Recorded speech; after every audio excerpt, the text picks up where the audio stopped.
The survey drone found the door on the 17th day, and by then nobody expected to find anything at all. That's the part Yenisarov always came back to later when she told the story. Not the horror, not what came after, just that small ordinary fact that they'd almost gone home. 17 days of scanning a dead moon in a dead system on the far edge of nowhere, finding nothing but rock and cold and the slow ache of a survey that had gone nowhere. And on the morning of the 18th day, they'd been scheduled to pack the equipment and leave. Another empty world. Another line in a report no one would read. And then the door. Yena was the expedition's chief xenoarchaeologist, and she was Thren, a tall, slender, pale-feathered people from the inner Combine worlds, patient by nature, built for the long, slow work of digging meaning out of dead places. She had spent 40 years of her life on worlds like this one. She knew, better than almost anyone alive, how rare it was to find anything. The galaxy was old and mostly empty and mostly silent, and the species who had come before had left almost nothing behind, and a xenoarchaeologist learned early to make peace with disappointment or find another line of work. So when the drone's signal came through, a cavity deep under the moon's south pole, geometric, artificial, sealed, Yena did not celebrate. She had learned not to.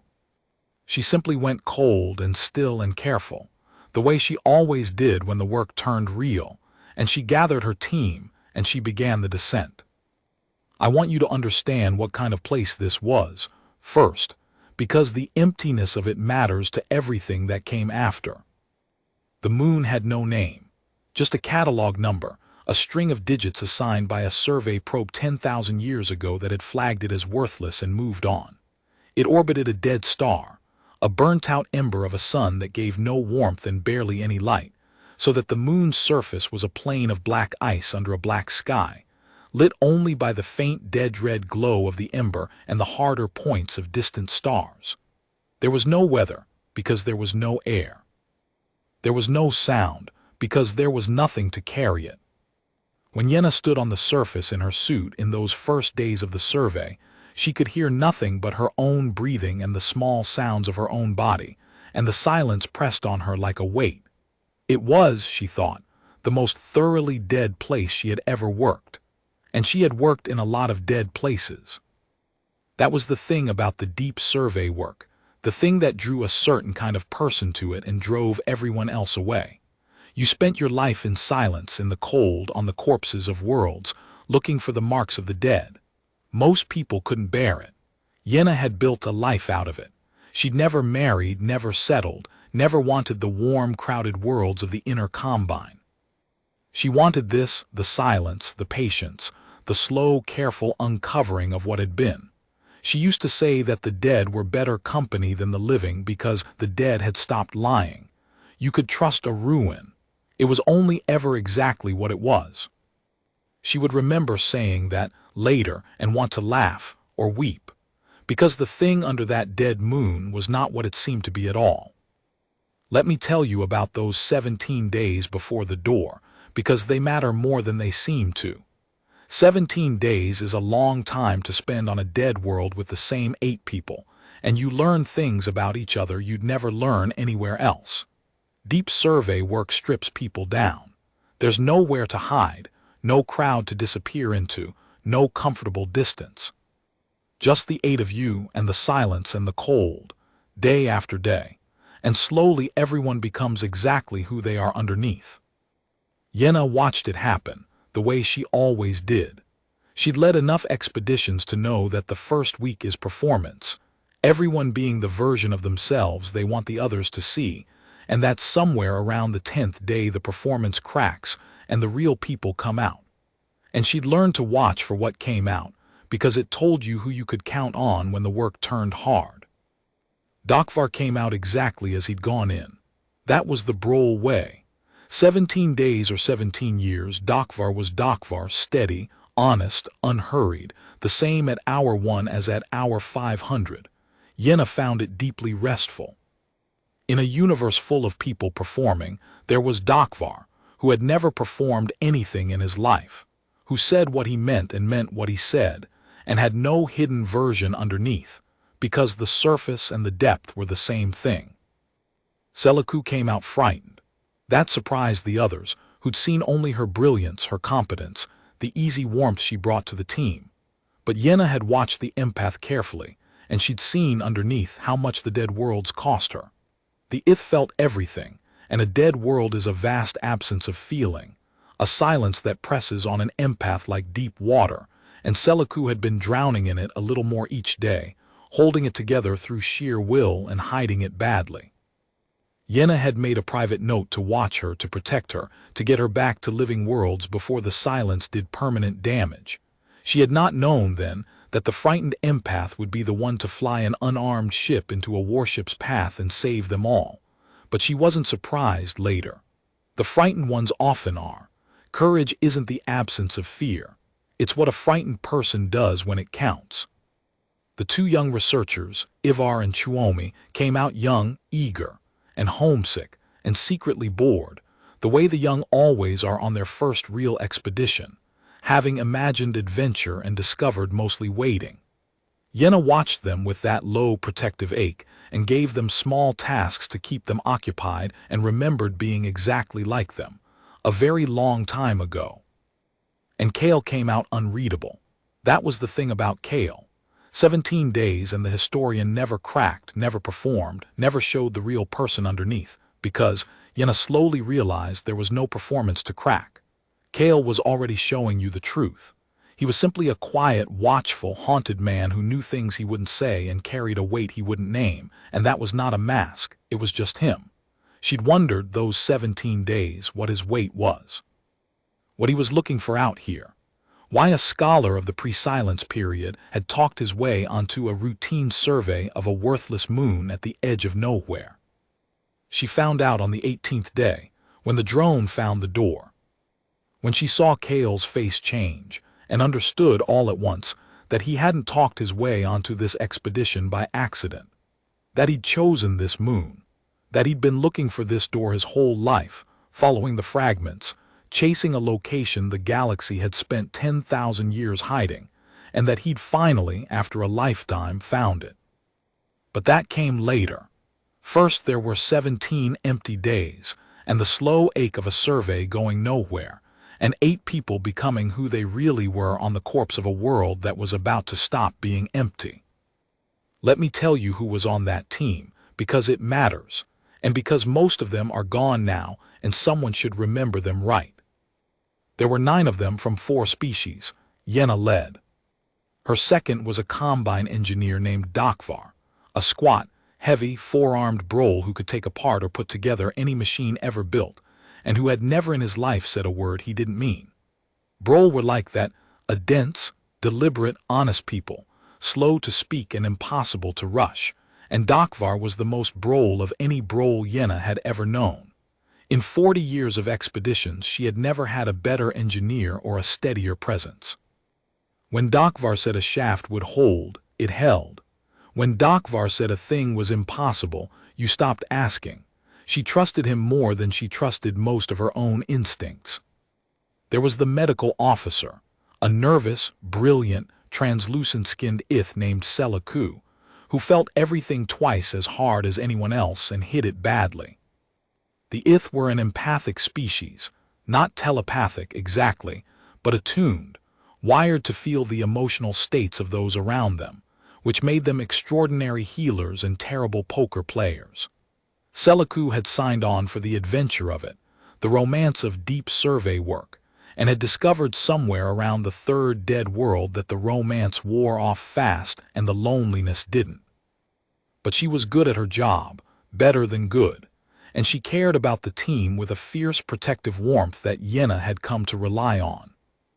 There were 2 Thren junior researchers, barely out of training, so eager it hurt to watch, a matched pair of bright young things named Ivar and Chuomi, who'd won their places on the expedition through sheer academic brilliance, and who had no idea yet what the work would ask of them. Yenna watched them the way you watch your own younger self, with affection and with a low protective dread, knowing the disappointments that waited, not knowing this time that far worse than disappointment waited. There was a security detail of 3 Combine peacekeepers, ceremonial mostly, because nobody expected trouble on a dead moon, led by a serious old veteran named Orrin Vale. And there was the historian, Cale. I should tell you about Cale, because he's the reason I can tell you any of this at all. Cale was the odd one out, the only member of the expedition who wasn't a Combine citizen. He was an independent scholar, a specialist in the pre-silence period, and he'd talked his way onto the expedition on the strength of a theory nobody else believed. He was quiet and watchful, and he had a way of looking at things a little too long, as if he were listening to them. The others found him unsettling. Yenna found him useful. He knew things the Combine's official histories didn't, and he never said how he knew them. It was Cale who first went still when the drone signal came through. While the others crowded around the readout murmuring, Cale stood back, and Yenna saw his face change, saw something move across it that she didn't have a word for yet. She would learn the word later. The word was dread. "What is it?" she asked him quietly so the others wouldn't hear. "The geometry," Cale said. "Look at the geometry of the cavity, the proportions." He was very still. "I've seen those proportions before in the old records, the ones the Combine doesn't like to keep." He looked at her. "Yenna, I don't think this is a ruin. I think this is a tomb, and I think I know whose." "Whose?" And Cale said a word she had never heard before, a word in no language she knew, a short, hard, ugly word, all consonants and edges. "Human," he said. The word meant nothing to her then. It would mean everything to her before the end. The descent took 2 days. The cavity was deep, 3 kilometers down, under the south polar ice, in rock that had not seen light since the moon was young. Dokvar's machines cut the shaft slowly, carefully, bracing as they went, and Yenna watched the readouts and felt the old cold patience settle over her, the archaeologist's trance, the state where hours stopped mattering and there was only the work and the descending and the slow approach to whatever waited below. The team talked, as teams do, to fill the silence. Yenna listened more than she spoke, and what she noticed, what she came back to later, was that Cale didn't talk at all. He sat apart in the descending module and he read. Old records on a private device, records Yenna glimpsed once over his shoulder and did not understand. Dense text in that same hard consonantal script, and images that made no sense to her, images of a world that was somehow both green and blue, teeming, wet, violent with life. "What was it?" she asked him on the second day of the descent.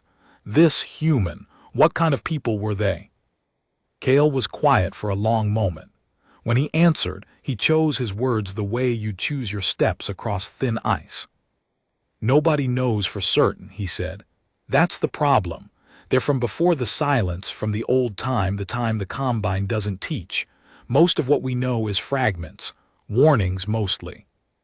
The species that survived the old time left warnings about the humans, and the warnings don't agree with each other except on one point." He paused. "They all say the same thing about the ending. They all say, 'Do not wake them.'" "Wake them?" Yenna frowned.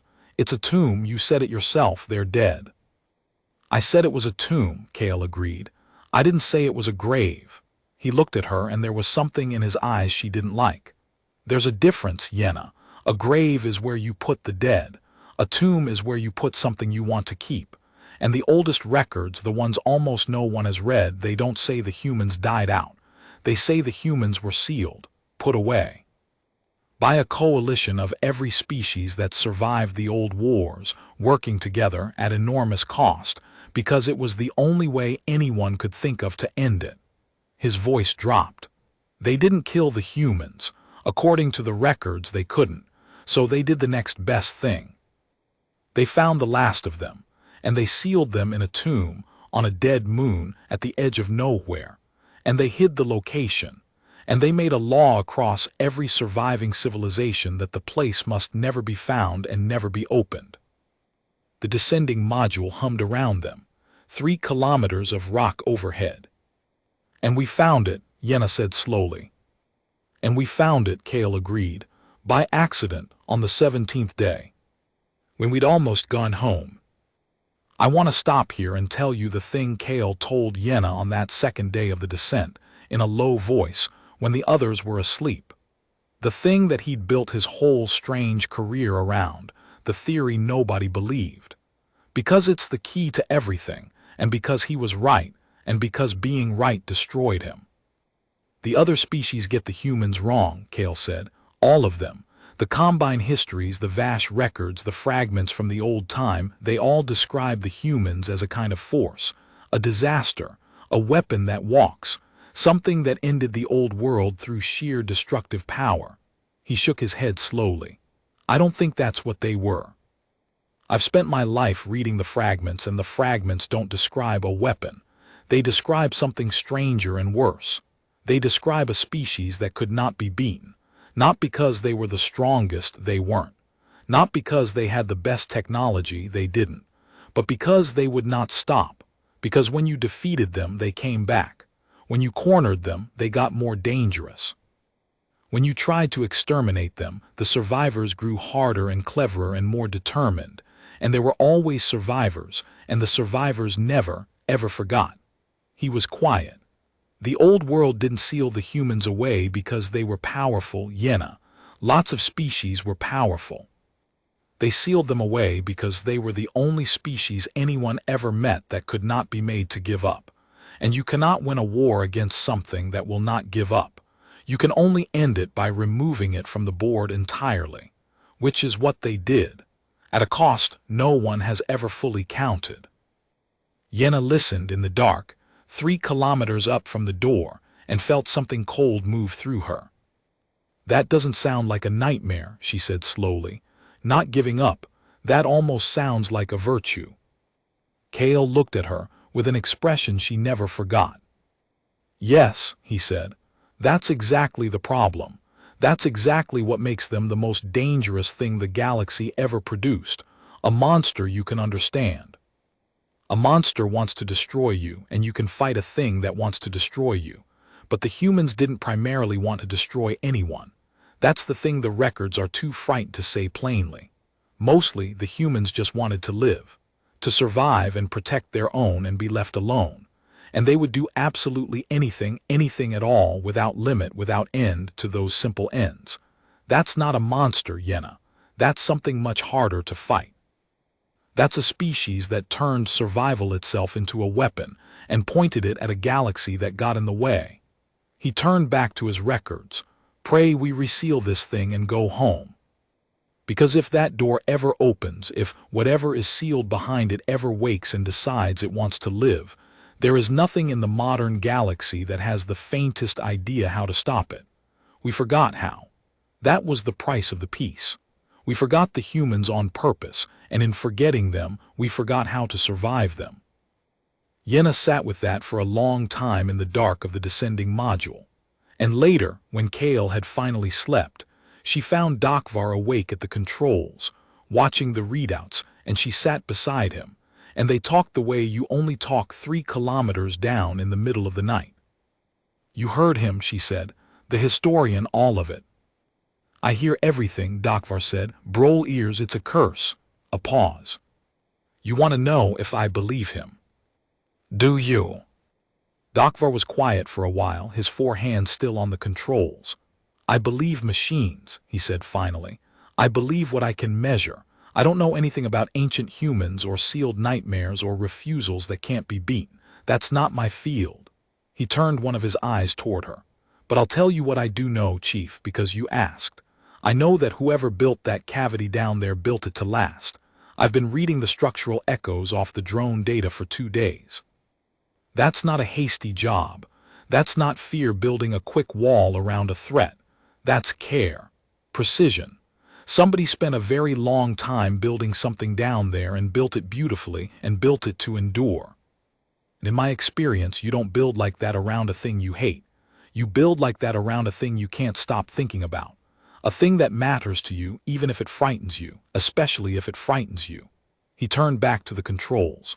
So no, I don't know if the historians write about what the humans were, but I know the door was built by someone who couldn't stop caring about what was behind it, And that's a stranger, sadder thing than a prison. Prisons are careless. This isn't careless. This is the most careful thing I've ever seen. Make of that what you will. Yenna made a great deal of it later. At the time she just sat with the honest heavy browl in the dark and felt, for the first time, truly afraid, not of a monster, but of the possibility that they were descending toward something far more complicated and far more sorrowful than a monster, something the whole galaxy had lied about because the truth was unbearable. Dakvar's instinct turned out to be exactly right. It usually was. He read the door the way he read everything, with no theory and no fear and no agenda, just a craftsman's eye for what care looks like. And care was what he saw, carved 3 kilometers deep into a dead moon, around the thing the galaxy called its greatest nightmare. They reached the door on the second night. I want to slow down here because Yenna always did when she told it, and the slowing was the point. The last 100 meters of the descent took longer than the first kilometer, not because the rock was harder, because everyone had gone quiet, and quiet slows a thing down. Dakvar's cutting machines, which had roared for 2 days, dropped to a careful crawl. The team stopped talking. Even the eager young researchers, Ivar and Chuomi, fell silent. There was a feeling coming up through the rock, Yenna said, though she could never explain it in a way that satisfied her, a pressure, a wrongness, a sense of approaching something that did not want to be approached. Seliku felt it worst, being what she was. The empath had gone pale and still and kept pressing her hands together, and when Yenna asked if she was all right, Seliku said in a small voice, "There's something down there that's very sad. I don't know how to say it better than that. Something so sad it is weight. We're digging toward the saddest thing I've ever felt." Nobody knew what to do with that, so nobody said anything, and they kept digging toward it. The last barrier gave way just past what would have been midnight, if midnight meant anything 3 kilometers under a dead moon. Dakvar's cutter broke through into open space, and the machine's readout spiked, and cold ancient air came sighing up the new opening, that dry mineral smell, faintly alive, that none of them could place. And then the opening was wide enough, and they went through, one by one, into the chamber. Yenna would remember it for the rest of her life. The shaft opened into a chamber vast, far larger than the drone had suggested, a cathedral of dark stone carved with a precision that made Dakvar go silent with professional awe. And at the far end of the chamber, filling the whole wall, was the door. It was enormous, 50 meters tall, maybe more. Made of a material none of them could identify, dark and seamless and cold, and covered from top to bottom in that same hard consonantal script, carved deep into the substance of it, thousands of lines of it, the same phrases repeating over and over, in what Yenna slowly realized were dozens of different languages. Every surviving species of the old time, she understood. They had all signed this door. They had all carved the same warning into it, each in their own tongue, so that no matter who found it, someone would be able to read it. "Kale," she said, "can you read it?" Kale walked to the door. He stood before it, small against its vastness, and he read. And Yenna watched his shoulders change as he read, watched the tension climb into them, and when he finally spoke his voice was flat and strange. "It's the same message," he said, "in every language over and over, the same 3 parts. He traced the script with one hand, not quite touching it. "The first part is a warning. It says, 'Behind this door is the end of worlds. We who survived it sealed it here. We paid for this seal in more lives than there are stars in the sky.'" He moved to the second block of text. "The second part is an instruction," he said. "It says, 'Do not open this door, not for curiosity, not for greed, not for mercy, not for any reason. There is no reason good enough. If you have found this door, seal the way behind you and leave and tell no one, and let it be lost again.'" He was quiet for a moment. "And the third part?" Yenna asked. Kale's hand dropped. He turned to look at her, and his face was gray. "The third part isn't a warning or an instruction," he said. "It's an apology. It says, 'To whoever reads this, we are sorry. We are sorry that we could not destroy them and could only hide them. We are sorry to leave this weight in the universe for someone else to find. We did the best that could be done. It was not enough. Forgive us. And do not, whatever you do, mistake the silence behind this door for emptiness. The chamber was very quiet. 9 of them, 3 kilometers down in the dark, before a door that every civilization of the old time had begged them not to open. Yenna looked around at her people in that moment, and she saw the warning land on each of them differently. Ivar and Chuomi, the young ones, had gone wide-eyed and thrilled despite themselves. They were too young to feel the dread properly, and part of them was already composing the paper that would make their careers, the discovery of the age. Yenna didn't blame them. She remembered being that young. She remembered when a warning felt like an invitation. Dokvar had gone grim and practical, already thinking about charges and shafts, and how you unmake a thing you should never have found. Seliku had gone somewhere else entirely, standing very still, tears standing in her large eyes, feeling whatever it was she felt coming off that door, the sadness with weight. And Kale had gone home. That was the only way Yenna could describe it. The historian stood before the door he'd spent 40 years looking for, reading a language nobody else alive could read, and for the first time since she'd met him he looked like he was exactly where he was supposed to be, terrified, grieving, but home. "Read it again," Yenna said quietly. "The apology, the last part, read it slowly." And Kale read it slowly, and this time the words fell into the silence one at a time, and landed differently than they had the first time. "To whoever reads this, we are sorry. We are sorry that we could not destroy them and could only hide them. We are sorry to leave this weight in the universe for someone else to find. We did the best that could be done. It was not enough. Forgive us. And do not, whatever you do, mistake the silence behind this door for emptiness." "They keep apologizing," Yenna said. "Every version, in every language, that's the strange thing, isn't it? You don't apologize for killing a monster. You put up a trophy. You carve how you triumphed. You don't beg forgiveness." She looked at the vast, dark door. Whoever built this didn't feel like they'd won. They felt like they'd done something shameful and necessary. Those are very different feelings, Kale. Monsters don't get apologies carved in 100 languages. Only victims do. Kale looked at her and something passed between them, the first shared understanding of the thing that would become the whole truth. "Yes," he said quietly. "I've read this door 100 times in my imagination over 40 years, and I never let myself think about that part too hard, the apology. Because if you take it seriously, if you really take it seriously, then everything we were ever told about the humans is a lie, and the founders of the modern galaxy knew it was a lie, and carved their guilt into the door where no one would ever read it but the next person cursed to find this place." He turned back to the script. "We're the next person, Yenna. We found it. 10,000 years of guilt, addressed to whoever came next. And here we are." Nobody spoke for a while after that. While the others stood frozen before the warning, Yenna made herself do her job. That was the discipline of 40 years. When the fear came, you reach for the work, because the work was the only thing that had ever held her steady. So she walked the chamber. She examined it, and what she found made the fear worse, not better. The chamber wasn't just a vault. It was a monument.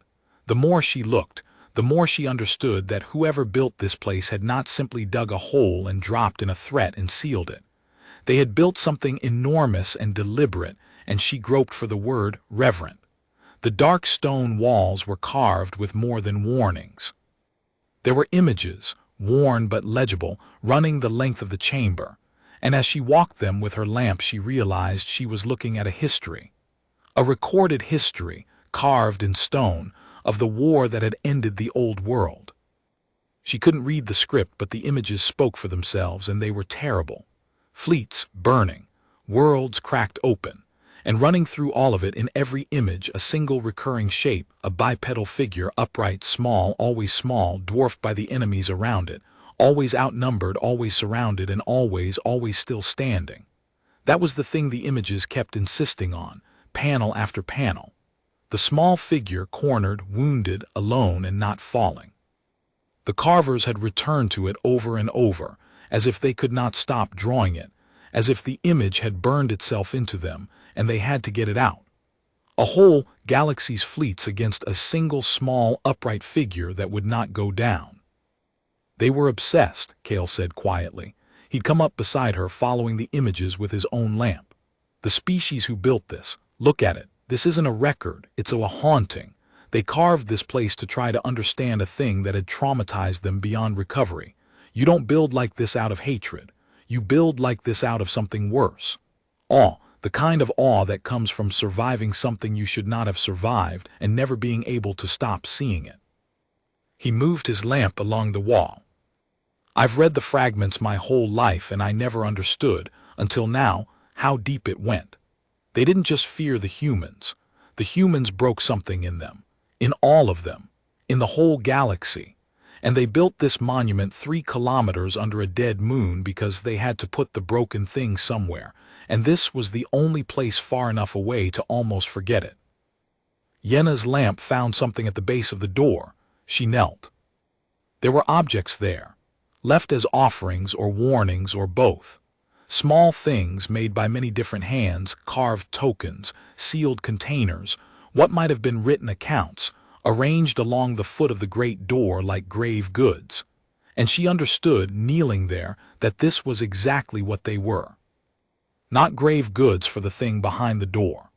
Grave goods for the galaxy that had sealed it, left by pilgrims over the ages, by the few who had known this place existed and had come, in secret, to leave some token of their grief and their fear and their gratitude that the door still held. People have been here before, she said. Over the years, not many, but some, they came to pay respects or make sure it was still sealed. Keepers, Kale said softly. There were always supposed to be keepers. A secret order across the old species, sworn to remember the location and make sure the seal held and pass the duty down through the generations. He looked at the offerings, the newest of which Yenna saw was not old at all, was recent, was fresh, could not have been left more than a few years ago. The line held for a long time, longer than most things last. His face was grave. But look at the dust. Look how long since the last one came. The keepers are dying out, Yenna. The remembering is failing. That's how we found this place by accident, because the ones who were supposed to keep it hidden are almost gone, and the law that protected it is almost forgotten, and the galaxy is finally, after all these ages, letting itself forget the one thing it swore it never would. He stood. We're not the first to find the door, but we might be the first in a very long time to find it without knowing what it was, and that ignorance, that's the most dangerous thing of all. The keepers feared it. We just found it. That's the difference between a guard and a grave robber. Well, said Dakvar at last in his flat, heavy Broll voice from across the chamber. That is the most serious door I have ever seen.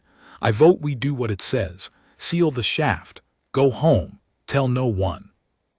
And Yenna, 40 years a xenoarchaeologist, patient, careful, cold, Yenna almost agreed with him. She would think about that moment for the rest of her life, too. The moment when they could still have left, when the door was still closed, when the warning was still just words on a wall, and the thing behind it was still asleep, and they could still have turned around and gone home and let it be lost again, the way every dead civilization of the old time had begged them to. She almost said yes. And then the Combine ship in orbit called down, and everything changed, because it turned out they were not the only ones who had found the door. The call came from Selaku, who'd stayed with the comms relay at the top of the shaft. Her voice came down thin and frightened. Yenna, there's a ship. It just came into the system, dropped out of transit right on top of us. No hail, no identification. It's big, military configuration.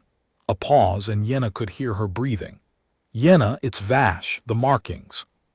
It's a Vasch warship. Yenna's blood went cold. The Vasch, of all the species who might have followed them here, the Vasch were a Combine rival, a hard, expansionist, militarized people who'd spent the last century pushing at the Combine's borders, probing for weakness, hungry for advantage. They were not technically at war with the Combine, but they were the kind of neighbor who made you count your defenses. And if a Vasch warship had tracked the expedition here to this dead moon, to this door, then they knew. They knew what the survey had found. And they had come for it. They must have intercepted our survey telemetry, Cale said quietly. The cavity discovery. It would have gone out on the standard channels. We didn't know to encrypt it. Why would we? He stopped. They know what this is, Yenna, or they suspect, and they've come to take it. Take what? One of the junior researchers asked, her voice high. It's a tomb. It's sealed. There's nothing to. There's a weapon, Cale said, and the word dropped into the chamber like a stone. That's what they think this is. That's what it is to a mind like theirs. The old records don't say nightmare to the Vasch. They say the thing that ended the old world. They say the most dangerous force the galaxy ever produced. And a species like the Vasch doesn't read that as a warning. He looked at the vast dark door. They read it as an opportunity. A weapon that ended worlds, sealed and waiting, free for whoever opens the door first. They haven't come to reseal it, Yenna. They've come to wake it. And to point it at the Combine. The young researcher who'd asked Chuomi had gone very pale. But that's insane, she said. Even if it is a weapon, you don't wake a thing the whole galaxy sealed away. You don't point the end of the world at your enemies and expect it to only point one way. That's like setting your neighbor's house on fire in a drought. It doesn't stay on your neighbor's house. No, Cale agreed softly. It doesn't. That's exactly what the old world discovered. The species that first tried to use the humans as a weapon against their rivals. They're the ones who died first and worst. Because a thing that ends worlds does not check whose banner you're flying before it ends yours. He looked at the young researcher with something like pity. But you're reasoning like someone who's afraid of the weapon. Vasch isn't afraid of it. That's the whole problem. She's confident she can control it. And confidence, not malice, is what opens doors like this one. Every catastrophe in the history of the galaxy was opened by someone absolutely certain they could handle what came out. The graveyards are full of the confident.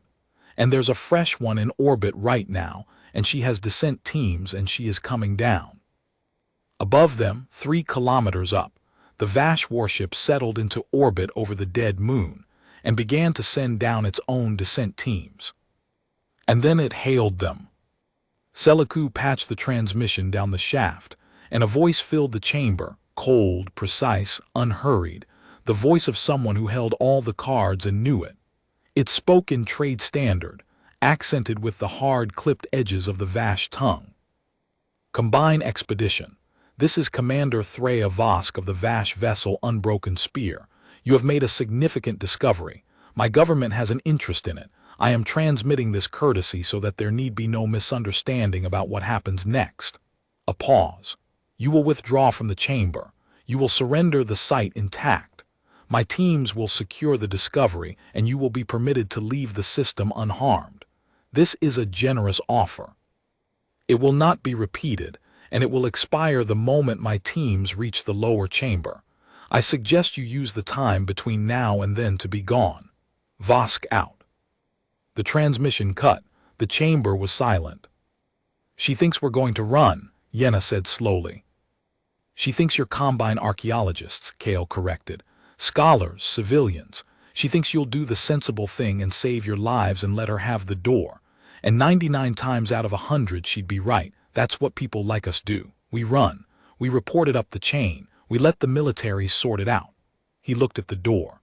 The problem is that by the time the military sort it out, the door will be open, and it won't matter who reports what to whom. There won't be anyone left to report to. You're certain, Yenna said. You're certain she means to open it. Yenna, Cale's voice was very quiet. She called her ship the Unbroken Spear. The Vasch don't name their warships by accident. She has come here believing she can find a weapon that ended the old world and make it serve the Vasch. She is going to open that door with the absolute confidence that whatever is behind it can be controlled, directed, used. He shook his head slowly. The old species believed that too, at the start, every one of them. That's how the old world ended, not because someone evil opened a door, but because someone confident did. Someone who was sure they could handle what came out. The graveyard of the galaxy is full of confident people who were sure they could handle the humans. He met her eyes. We cannot let her open it, not because the Combine should have the weapon instead, because no one should, because the door should stay shut, and the only way it stays shut is if we make it impossible for anyone, her or us, to open. That's the whole task now. Not winning, not getting the prize, just making sure nobody gets it. Making sure the door is buried so deep that the galaxy gets to keep forgetting. Yena Sarov understood with a sick lurch that the choice she'd almost made to close the door and go home was no longer hers to make, because someone else was coming to open it, and the only question left was whether they could bury it first. "Vasch," she said. "The shaft, can we collapse it? Seal the way down behind us, bury the door, make it impossible to reach." "With what we have." Vasch's forearms were already moving, already calculating, pulling up the schematics of the shaft they'd spent 2 days cutting. "The charges we used for the descent, I can repurpose them. Bring down the upper shaft, the bracing, the whole cut, 3 kilometers of rock. Nobody digs through that in a hurry, not even the Vasch." He looked up and his flat, honest face was grim. "But it takes time to set, real time. To do it right so it stays down, hours. And I'd have to do it from up the shaft near the top, which means getting past their descent teams to reach the placement points." He paused. "And there's the other problem. If I bring the shaft down while we're still in the lower chamber, we're in the lower chamber, 3 kilometers down, on the wrong side of the collapse." He let that sit. "I can seal the door, but I'm not certain I can seal it and get us all out. The timing may not allow both." The chamber went quiet as everyone understood what he was saying. "Then we hold," said a new voice. Oren Vale, the old security veteran who had not spoken until now, who had stood listening the whole time with the stillness of a soldier. He stepped forward, and Yena saw that he had already unslung his weapon, already checked it, already become something other than the ceremonial guard he'd been an hour ago. "Vasch goes up and sets the charges. The rest of you go up with him and get clear. My people and I hold the descent teams here in the lower chamber at the choke points in the shaft, and we keep them off Vasch long enough for him to bring it down. That's the job now. That's the only job." "There are 3 of you," Kale said. "A Vasch descent team will be 20, 30 trained assault troops." "Then it'll be a short fight," Oren said without any particular fear. "But it'll buy time, and time is what the engineer needs." He looked at Yena, and there was something steady and terrible in his old eyes. "This is what we're for, archaeologists, the 3 of us. The ceremonial guard nobody thought would ever fire a shot. Turns out the universe had a reason for us after all. Give the order." "We'll hold the door." Yena looked at Oren, and at his 2 young peacekeepers, barely older than her junior researchers, pale and frightened but standing steady beside their commander. And she understood what she was being asked to spend, and on what. "If you hold here," she said, "and Vasch brings the shaft down, you don't get out either. You're on the wrong side, same as anyone still down here." "I know how a collapse works, archaeologist," Oren said gently.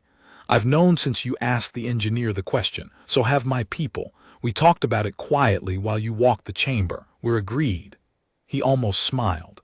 "We didn't sign on to guard a dig, not really. We signed on because somewhere in us we hoped there'd be a reason for us someday, a real one. Most guards never get it. We got ours. It's down here at this door tonight, let us have it."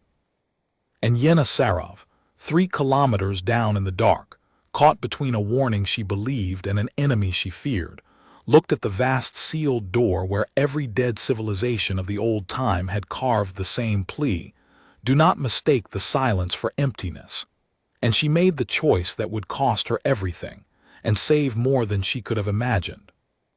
"Hold the door," she said, and her voice only shook a little.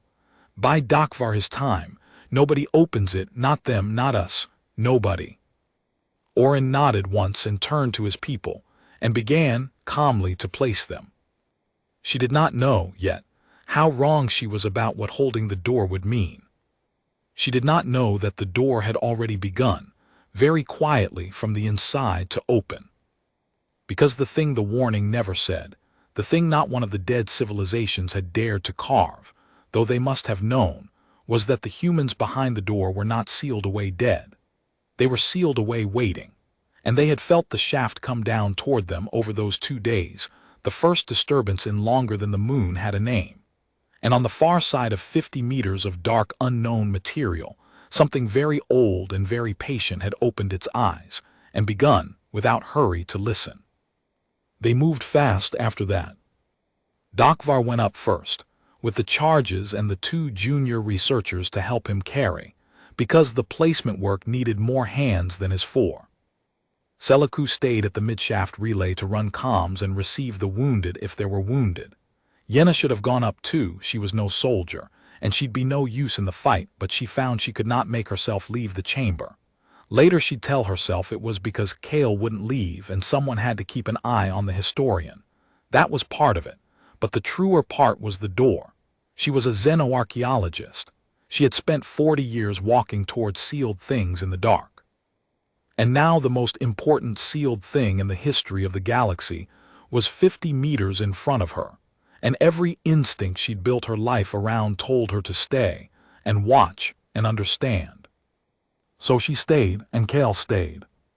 And Orin placed his 2 young peacekeepers at the 2 natural choke points, where the shaft opened into the lower chamber, and took the hardest position himself, and they waited.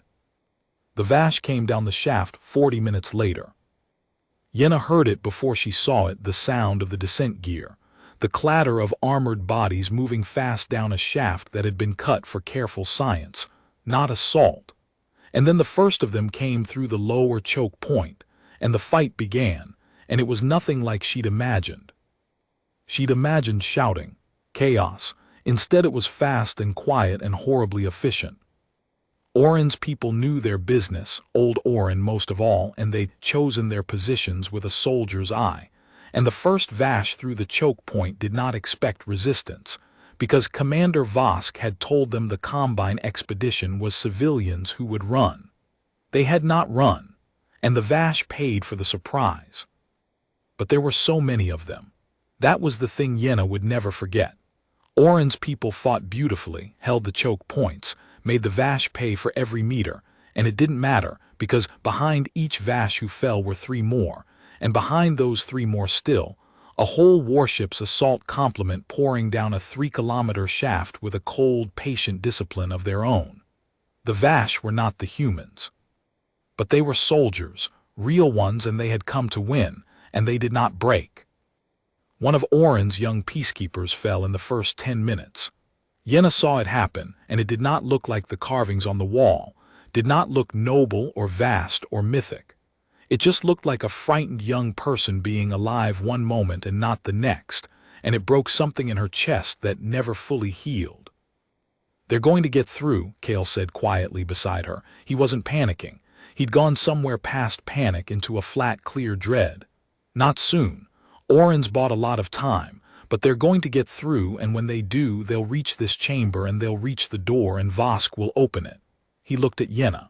"Unless Dakvar brings the shaft down first. It's a race now. That's all it is. The old veterans dying up there to win us a race." And then behind them, the door made a sound. It was very small. In all that noise of the fight, Yenna almost missed it. A single deep tone felt more than heard, a vibration that came up through the stone floor and into her body and set her teeth aching. She turned, and she saw on the vast dark surface of the door that the script had begun to glow faintly along one seam, a thin line of pale light tracing the edge of something that had not been visible before. An opening. A seam in the seamless door, lighting up from within. "Kale," she whispered, "the door." Kale turned, and Yenna watched the last of the color drain from his face. "It's opening," he said. "From the inside it felt us." The shaft, the fighting, the vibration, after all this time, something down there felt us coming, and it's... His voice cracked. "Yenna, it's not the Vasch we have to worry about anymore. It was never really the Vasch. Vosk was just the thing that woke it up. The door is opening on its own now, and there is nothing that any of us can do about that. Not the guns, not the charges, not 3 kilometers of rock. He looked at the growing line of pale light, at the seam widening in the door that every dead civilization had begged the universe never to open, and he said the last thing, the true thing, the thing the whole story had been walking toward. "We didn't find an empty tomb," Kale said. "We found a door and we knocked. And something inside just woke up to answer." The seam of light widened. The deep tone rose. And 3 kilometers under a dead moon at the edge of nowhere, humanity's greatest nightmare, or the galaxy's, depending on which side of the door you stood, began, slowly, patiently, to open its house from the inside, and step out to meet the ones who had finally, after all these ages, come to call. The door opened for a long time. That's the thing Yenna never expected. In her mind later, when she tried to remember it, she wanted it to have been sudden, a crash, a burst, a horror leaping out. It wasn't. It was slow. The seam of pale light widened over long minutes, the 2 vast halves of the door drawing apart with a deep grinding patience, releasing air that had been sealed for longer than her species had been civilized, cold air, and old, and carrying a smell she had no name for, dry and mineral and faintly, strangely, alive. And behind her, the fight at the choke points went on, and Oren Vale and his last young peacekeeper held the Vasch, and died holding them, one and then the other, and Yenna knew it was happening and could not look away from the door. I need to tell you about Oren's stand, though, before I go on. Because Yenna couldn't watch it, the door had her, but Seliku saw it, on the relay feed from the midshaft, and she told Yenna afterward every detail, because she said someone had to carry it and she couldn't carry it alone. So here it is. The last stand of a ceremonial guard nobody ever expected to fire a shot. Oren Vale was old. 60 years a combine peacekeeper, most of it spent standing at doors that never needed guarding, escorting dignitaries who were never in danger, running drills for emergencies that never came. He joined young, full of the idea that he'd matter, that there'd be a day when it counted, and the day had never come, decade after decade, and he'd made his peace with that, the way old soldiers do. He'd expected to retire having never once done the thing he'd trained 60 years for. He used to say, Seliku told her, that this was the best possible outcome, and it still felt like a wound. And then at the very end of his career, on a dead moon at the edge of nowhere, the day came. He placed his 2 young peacekeepers well at the 2 choke points where the shaft narrowed, where numbers meant less. And he took the worst spot himself, the forward one, the one the Vasch would reach first. His people were barely more than children, Seliku said, frightened, shaking. And Oren walked between their positions before the Vasch came, calm as a man checking a fence line, and he talked to them, low and steady, and whatever he said stopped their shaking. Seliku couldn't hear the words. But she saw the effect. She saw 2 terrified young people go still and steady under the hand of an old man who'd waited 60 years for exactly this and had decided, somewhere in those 60 years, that when it finally came, he would be the kind of steady that other people could stand on. The Vasch came and Oren's people fought, and for a while, a long while, longer than anyone had any right to expect, they held. 3 ceremonial guards against a warship's assault force in the dark, 3 kilometers down. They held because Oren had chosen the ground perfectly, and because the young ones did not break, and because Oren himself fought like something Seliku had no words for, not fast, not strong. He was old, but placed, every shot deliberate, every movement bought and paid for. A man spending 60 years of training in one final careful hour. The first young peacekeeper fell, and Oren did not stop. He pulled back to the second choke point, took up beside the second young one, kept holding. And when the second one fell too, Seliku made Yenna promise to remember this part. Oren did a thing that the human, watching from the widening door, is said to have gone still at. Because even the human, 10,000 years old, recognized it. Oren picked up his fallen peacekeeper's weapons, and he moved to the narrowest point of the shaft, the last place before the chamber, the place where one being could hold against many for just a little longer. and he made his stand there. Alone, old, certain. Not because he could win, he knew he couldn't win, had known from the moment Yenna asked the engineer about the collapse. But because every second he held was a second Dokvar had to set the charges, a second closer to the door being buried, a second of protection for people who'd never know his name. He stood in the dark and he held the line for the living, and he did not stop until they stopped him. And even then, Seliku said, even then he took a long time to fall.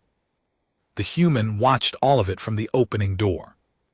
And when Yenna asked Kale much later why the human had asked the names of the dead before anything else, why that had been its very first act, out of 10,000 years of silence, Kale said he thought it was because of Orin.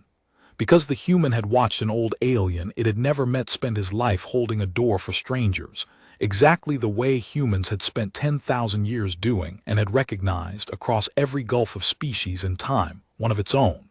Not human, but kin. The kind of kin that has nothing to do with blood. The kind measured only by what you're willing to stand in front of and who you're willing to fall for.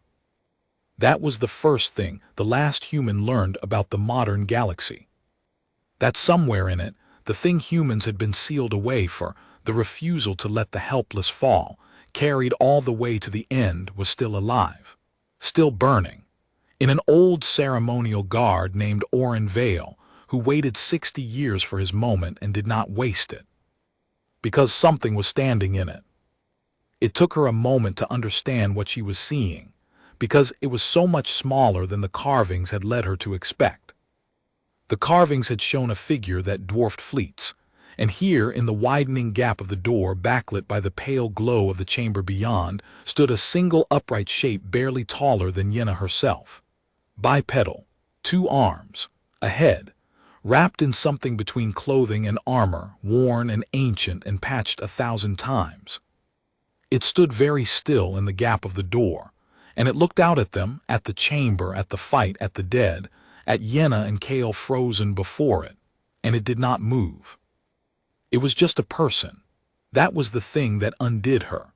After all the warnings, all the terror, all the carved fleets burning, the nightmare of the galaxy, the thing sealed away at the cost of more lives than there were stars, was a single tired-looking person standing in a doorway, looking out at the world for the first time in an age. And behind it, through the widening gap of the door, Yenna could see the chamber it had come from. And that, too, was not what she'd expected. She'd imagined a prison, a cell. Instead, she saw a home. A small, spare, terribly well-kept home, carved out of the rock beyond the door, lit by some soft, failing light. She saw the marks of a life lived in that space for an unimaginable span of time. Shelves, objects arranged with care. Marks on the walls, thousands upon thousands of marks, she realized, scored into the stone in patient rows, and she understood with a lurch of horror what they were. They were days. The human had been counting the days, for 10,000 years. It had scored every single one into the wall of its tomb, one at a time, and the marks covered the walls, covered every surface. An entire cave papered floor to ceiling in the tally of a solitude so vast that Yenna's mind simply refused to hold it. "Kale," she whispered, how long has it been in there?" "Alone." Kale was staring at the marks on the walls too, and when he answered, his voice was destroyed. "The whole time," he said. "Look at the marks, it counted every day, it never stopped counting." He pressed a hand to his mouth. 10,000 years, Yenna, alone in the dark, counting, and it never stopped hoping someone would come, because you don't count the days if you've given up, you only count the days if you still believe they're leading somewhere. It kept the count because it never stopped believing someone would open the door. His eyes were wet. That's the nightmare. That's the actual nightmare the galaxy sealed behind this door. Not a monster, a person who would not stop hoping, alone in the dark, for 10,000 years. That's what we couldn't kill and couldn't live beside and couldn't bear to look at. Not human strength, human hope, the refusal to stop, even at surviving, even at hoping, even at counting the days in the dark with no reason left to believe in the count. He looked at the tired figure in the doorway. "We didn't seal away a weapon. We sealed away the most stubborn hope in the history of the universe, and it kept its count the whole time. It was waiting for us. It's been waiting for us for 10,000 years. And then it spoke. The language meant nothing to Yenna, but Kale made a sound beside her, a small broken sound, and she realized he understood. He'd spent his life on the fragments. He knew the human tongue, or enough of it. And she watched him listen to the first living human voice heard in the galaxy in 10,000 years, and she watched it break him and remake him at the same time. "What is it saying?" she whispered. Kale's voice was barely there. "It's asking a question," he said. "It's looking at the dead, at Orin, at the peacekeepers, at the Vasch, and it's asking." He swallowed. "It's asking who they were, the dead. It wants to know who died here, before anything else, before threats, before demands. It looked out of a tomb it's been sealed in for 10,000 years, and the first thing it wanted to know was the names of the dead on the floor." The human stepped out of the doorway, slowly, into the chamber.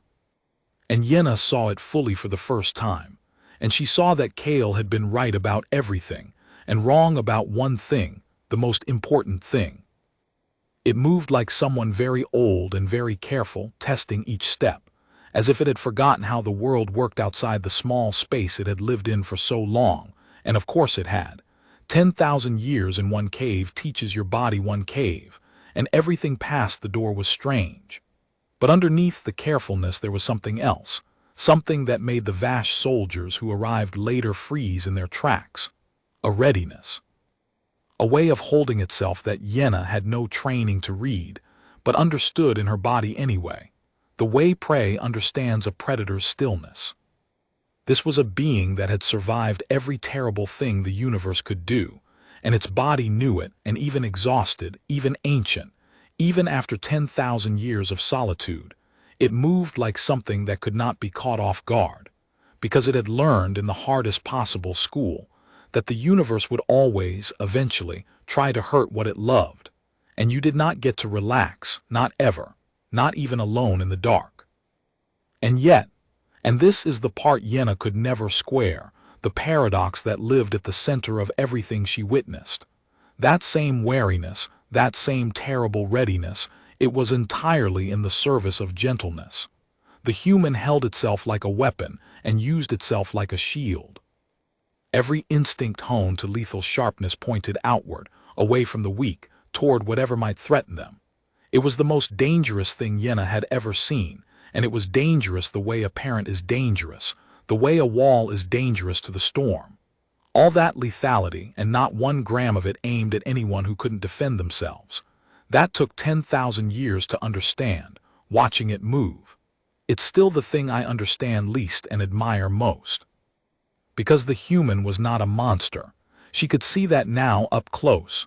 It was old she could read that even across the gulf of species, the age and how it moved, the weariness. It was scarred. It was so tired. And its eyes, when they found her, held something she had absolutely not expected to find in the eyes of the galaxy's greatest nightmare. Grief, old, bottomless, patient grief. The eyes of someone who had lost everything, a long time ago, and carried the losing every day since, and never once set it down. Kale, Yenna breathed. What is it? What are they really? And Kale, historian of the pre-silence, keeper of the fragments, the only one who'd ever believed, gave her the answer that changed how she understood the entire history of the galaxy. A survivor, he said. That's all. That's what was behind the door the whole time. Not a weapon, not a monster. A survivor. The last of a people who wouldn't stop surviving. Tears stood in his eyes. The old world didn't seal away a nightmare, Yenna.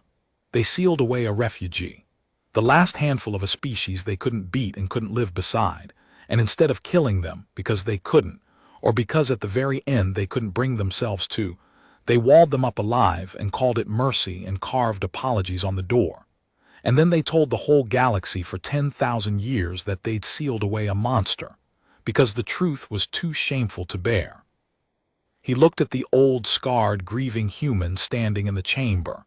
The nightmare was never the humans. The nightmare was what the galaxy did to them, and what it told itself afterward to live with it. The Vasch broke through at that moment. Oren and his people were dead, all three now. Yenna understood, the choke points silent, and the surviving Vasch assault force poured into the lower chamber, weapons up, and stopped. Because they saw the human. Yenna watched 20 hardened Vasch soldiers freeze at the sight of a single tired old person standing in the middle of the chamber, and she understood that they knew. Whatever their commander had told them about weapons and opportunities, the soldiers themselves knew the old stories, the deep ones, the ones every species carried in its bones. They knew what they were looking at. And for one long moment, 20 soldiers who had just fought through 3 kilometers of shaft stood absolutely still, held in place by the sight of the thing their whole galaxy had spent 10,000 years being afraid of. Then Commander Threa Vasch came through the choke point behind them, and she was not afraid, and that was the difference. Vasch was tall for a Vasch, hard-faced, precise, exactly as cold in person as her voice had been on the transmission. She took in the scene in an instant, the dead, the open door, the human standing in the chamber, and where her soldiers had frozen in awe, she simply calculated. Yenna could see her doing it, could see her looking at humanity's last survivor and seeing not a person, not a tragedy, not a 10,000-year-old grief, but an asset. A weapon, a thing to be secured and controlled and pointed at her enemies. "Stand down," Vasch said to the human in trade standard on the assumption it might understand. "You are now the property of the Vasch ascendancy. You will be secured and transported. Comply and you will not be harmed."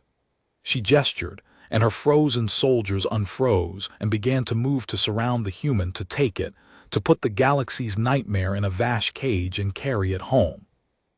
And the human looked at Commander Vasch, and it said something quietly in its own tongue. "What did it say?" Vasch demanded. She'd caught the change in the room the way everyone had. "You historian, you understand it. What did it say?" Kale's voice shook. "It said," he stopped, started again. "It said, I've heard that before. The last people who said that to me are the ones who carved the apology on the door." He looked at Vasch. "It's a warning, Commander. It's giving you a warning. The same warning the whole galaxy already gave you, carved 50 meters high. It's telling you to stop, please, for your own sake. Stop."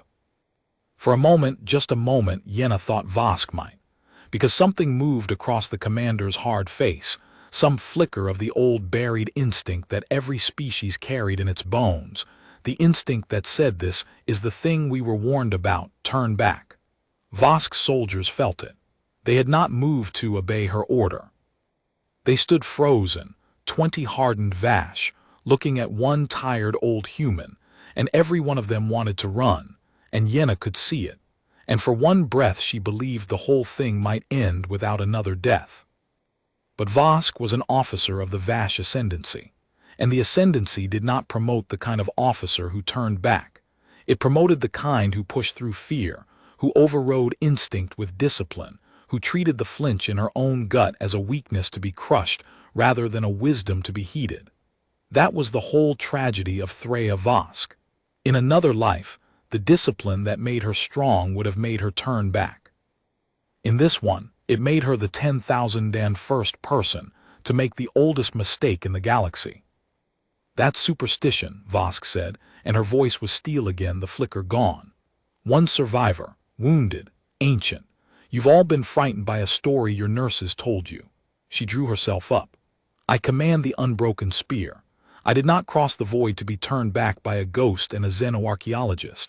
This creature is an asset of immeasurable value, and I will secure it, and I will not hear another word about apologies carved by cowards 10,000 years dead." She looked at her frozen soldiers with contempt. Or has the ascendancy's finest forgotten how to follow an order? That was the thing that moved them. Not courage. Shame. The oldest lever in any military, the fear of being the one who flinched while your comrades watched. One by one, ashamed of their own wisdom, the Vasch soldiers raised their weapons and began, against every instinct screaming in them, to close on the human. "Take it," Vasch said. And her soldiers moved. And the human, humanity's last survivor, the galaxy's greatest nightmare, the tired old grieving refugee who had asked the names of the dead before anything else, the human moved too. Yenna could not follow what happened next. It was too fast. She had seen the Vasch fight Orin's people, and that had been fast, and this was something else entirely, something that operated at a speed and a certainty her eyes couldn't parse. She saw the human move, and she saw Vasch soldiers fall, and she understood in her body, in a way no carving could ever have taught her, why the galaxy had sealed this thing away at the cost of more lives than there are stars. It was not that the human was strong, it was that it did not stop. It took hits that should have ended it, and it did not stop. It faced 20 trained soldiers, and it did not stop. Every rule Yenna understood about how a fight worked, that the outnumbered lose, that the wounded fall, that overwhelming force overwhelms. Every rule simply failed, against a thing that had decided, 10,000 years ago, in the dark behind a sealed door, that it would not stop surviving no matter what the universe did to it. The Vasch had numbers and weapons and discipline and confidence. The human had none of those. The human had only the one thing, the thing the carvings had tried and failed to capture, the thing that was humanity's whole terrible gift. It would not go down. I've heard soldiers try to describe it since, the few Vasch who survived contact with Ash over those 40 years who agreed to speak for the record. They all reach for the same failure of language. They say it wasn't that the human couldn't be hurt. It could be hurt. It bled. It took wounds that visibly cost it. It was that being hurt didn't mean anything to it, didn't register as a reason to stop, the way it does for every other living thing. Pain is the universe's oldest instruction: stop, withdraw, protect yourself, and every species obeys it, must obey it, is built to obey it. The humans had somewhere, somehow in the long horror of their history, learned to hear that instruction and simply decline it, to take the pain as information and not as command. And a thing that will not obey pain is a thing that has removed itself from the fundamental logic every other creature fights by. You cannot deter it. You cannot discourage it. You cannot make the cost too high, because it does not do the arithmetic of cost the way you do. It has one input: is the person behind me still in danger? And until the answer is no, nothing else you do to it matters at all. And here is the thing Yenna understood, watching it, that the whole galaxy had gotten wrong for 10,000 years. The human was not fighting for itself. She could see that.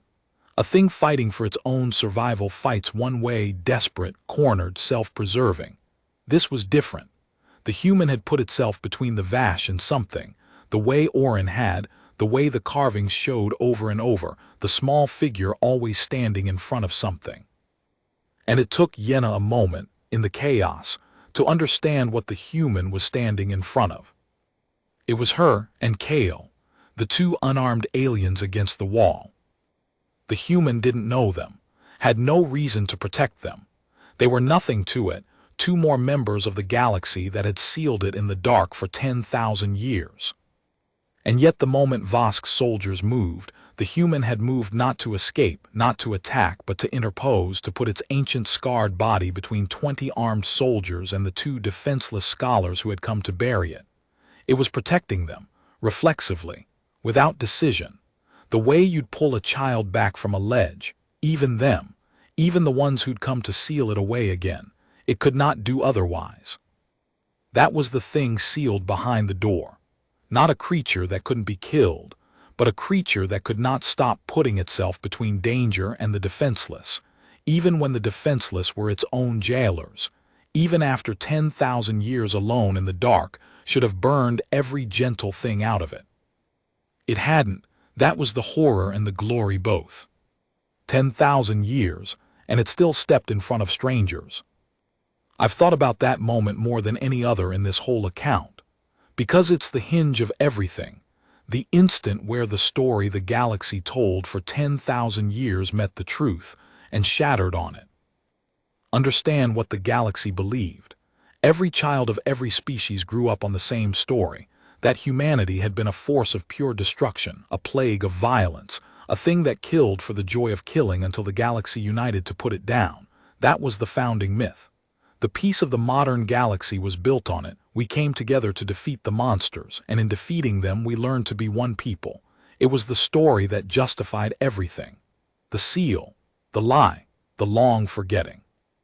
If humanity was a monster, then sealing it away was heroic, and the galaxy could sleep.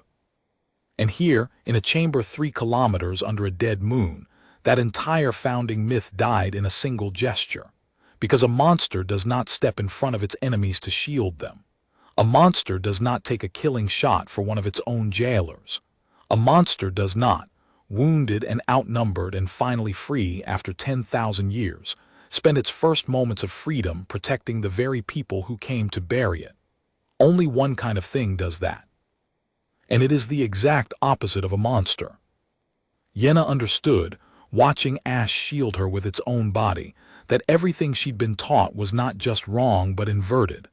Precisely, perfectly inverted. The galaxy hadn't defeated a monster and learned to be one people. The galaxy had murdered its own conscience and told itself a story to live with the murder. The peace wasn't built on defeating the darkness. It was built on burying the light, because the light asked too much, because a species that would genuinely die before abandoning its weak is an unbearable neighbor for civilizations that would very much like to abandon their weak when it's convenient. That's the thing no one wants to say, even now, even after everything. Humanity wasn't sealed away because it was evil. It was sealed away because it was inconvenient, because its goodness had no off switch, no exceptions, no reasonable limits, and a galaxy of reasonable, limited, convenient goodness could not survive next to a goodness that absolute. We didn't bury a nightmare. We buried a standard we couldn't meet and couldn't bear to be measured against. And then we called the standard a monster, so we'd never have to look at how far short of it we fell. Yenna spent the rest of her life trying to make the galaxy say that plainly. She only partly succeeded. Some truths are too heavy. The galaxy could admit Ash wasn't a monster, could grieve, could build memorials, but the full truth, that we'd buried our own conscience on purpose because it asked too much, that one never quite got said out loud. It was too much to bear. It's still too much to bear. I'm saying it now because Kale made me promise to, and because someone should, even if it's only in an account that few will read. I have to be careful here, telling this part, because it would be easy to make it sound glorious, and it wasn't. Yenna always insisted on that. It wasn't glorious. It was the most frightening thing she ever witnessed, and it was frightening precisely because there was no rage in it, no relish, nothing of the monster the galaxy had imagined. The human fought the way a person puts out a fire. With grim, focused, total commitment and no joy at all, and a kind of terrible sorrow underneath every motion, the sorrow of someone doing a thing they'd done 10,000 times before, a thing they'd hoped never to do again, a thing that had cost them everything every time and would cost them again. It did not want to kill the Vasch. Yenna was certain of that, watching it. It took no pleasure in them falling. But they had come to cage it, and to reach the scholars behind it, and it would not be caged and it would not let them past. And so it did what had to be done with sorrow, without stopping, until it was finished. There was a moment in the middle of it that Yenna never forgot. A Vasch soldier, young by the look of it, got past the human's guard and leveled a weapon directly at Yenna, and the human, already wounded, already fighting 3 others, saw it, and crossed the space between in a way that shouldn't have been possible, and took the shot meant for her. Took it in the body, absorbed a wound that would have killed Yenna instantly, and simply kept going. Turned the same motion into the thing that stopped the soldier. Protected a stranger with its own flesh, and did not even pause to acknowledge the cost. Why, Yenna heard herself saying uselessly to no one, why is it protecting us? We came to bury it. Why? Because that's what it is, Kale said, and he was weeping openly now. That's what they always were, don't you understand yet? That's why the galaxy couldn't bear them. Not because they were violent, the galaxy could understand violence. Because they would not stop protecting people. Anyone. Everyone. Even their enemies. even the ones who wronged them. You cannot conquer a species like that, Yenna. You cannot even coexist with it if you're the kind of civilization that sometimes needs the weak to stay weak. Because a human will always step in front of the weak, and if you're the one threatening the weak, that puts the human in front of you forever, without end. He wiped his face. The old galaxy had empires that fed on the helpless, and then the humans arrived, and the humans could not stop defending the helpless, and the two things could not exist in the same universe. So the galaxy called them a nightmare and sealed them away. Not because they attacked, because they defended. Because a monster that only ever stands in front of the weak is a nightmare, but only if you're the thing the weak need protecting from. And then it was finished. 20 soldiers, and it stood in the middle of them, swaying, wounded in a dozen places, bleeding from the shot it had taken for Yenna, and it did not fall, and Commander Threa Vasch stood alone at the edge of the chamber, her whole assault force dead around her, finally, beginning to understand. "That's not possible," Vasch said. Her cold precision had cracked. "That's one of you, one, against a full assault complement. That's not." The human said something, tiredly, and Kale translated it in a whisper, and it was maybe the truest thing anyone said in that chamber. It said, "That's what they all say," right before they carved the apology. Vasch ran. She was not a coward. Yenna would give her that later grudgingly.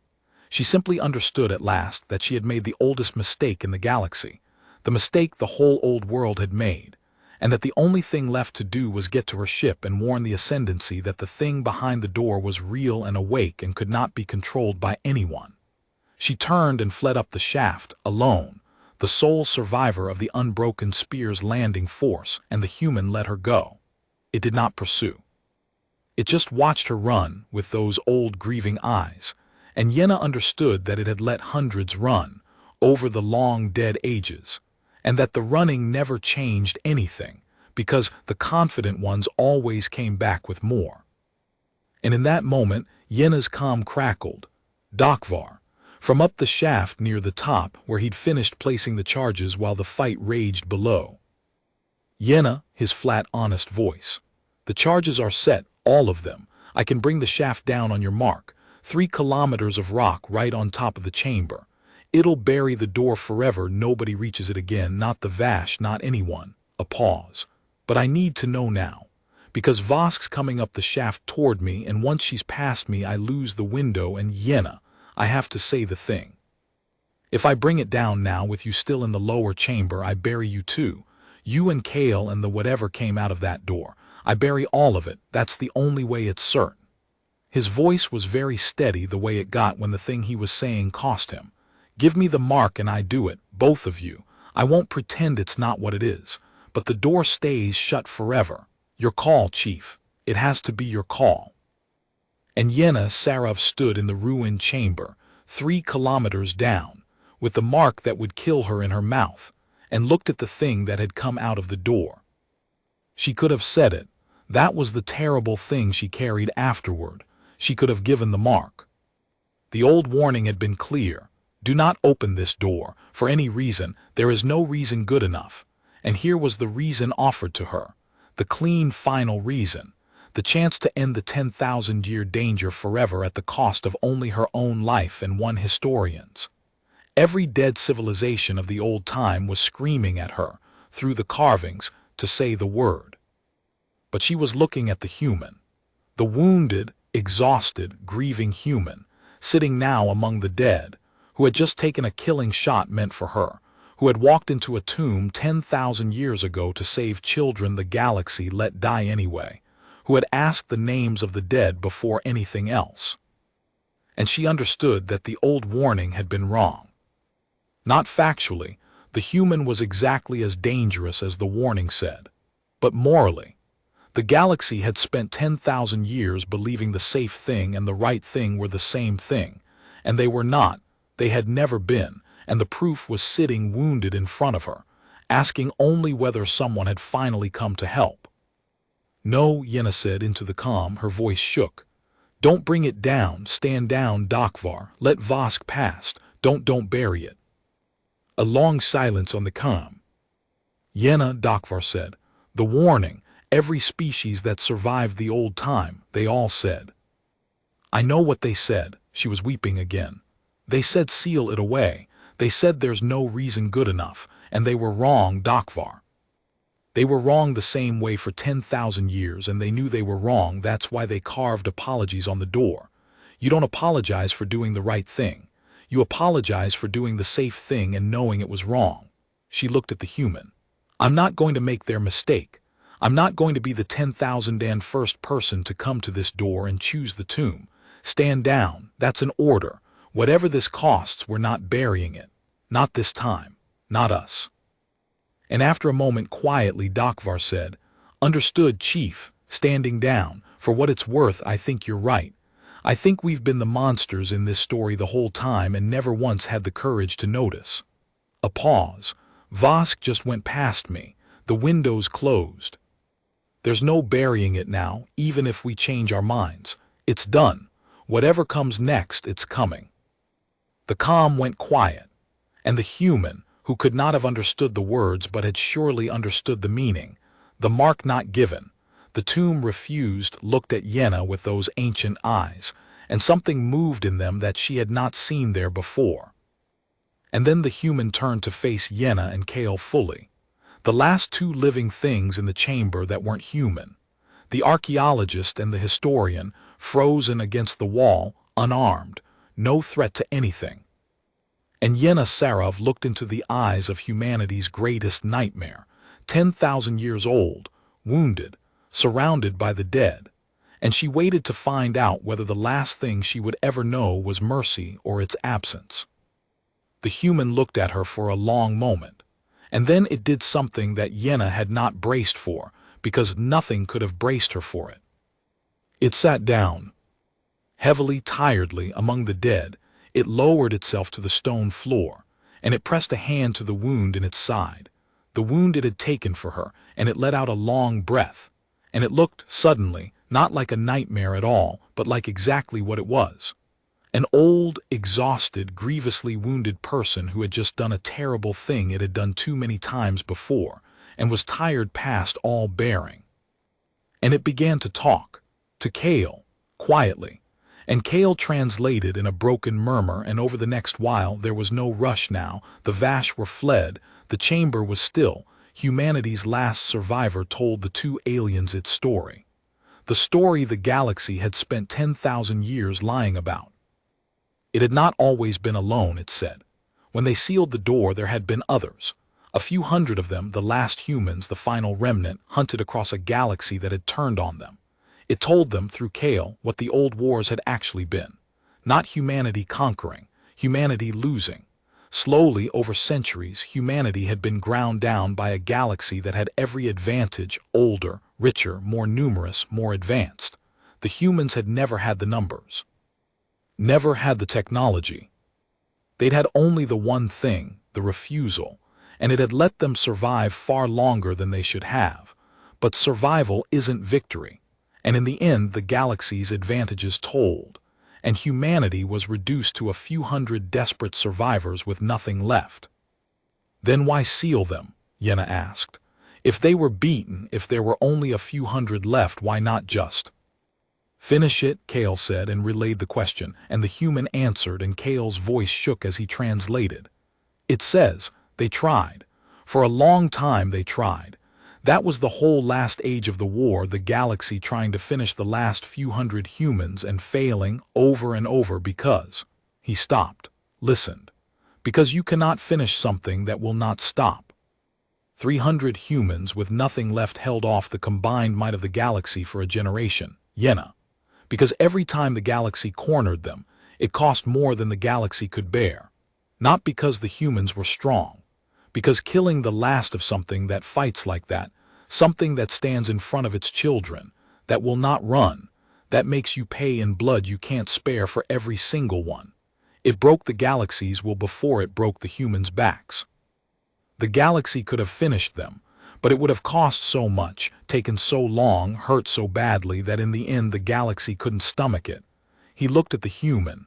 So they offered a deal instead. The seal. Walk into the tomb willingly, the last few hundred of you, and we'll stop hunting your kind across the stars. Go into the dark and the killing stops. That was the offer. And they took it, Yenna said softly. The human spoke, and Kale translated, and this was the part that Yenna carried in her chest for the rest of her life. It says, we took it because they promised the children would live. That was the whole deal, not us, we were finished either way. But if we walked into the dark willingly, they swore the youngest of us, the one sealed with us, would be kept alive in the tomb. Fed, sustained, not free but alive, and a human will trade anything for that. Any humiliation, any imprisonment, any eternity in the dark. We walked into a tomb and let them seal the door and count us as monsters in their histories, because it was the price of the children breathing. We would pay it again. We paid it every day for 10,000 years. Kale could barely speak now. And then it says he swallowed. It says the galaxy lied. Of course the galaxy lied. The sustaining systems failed over the centuries, or were never really built, or were forgotten when the keepers began to die out. One by one, over the long dark, the others died.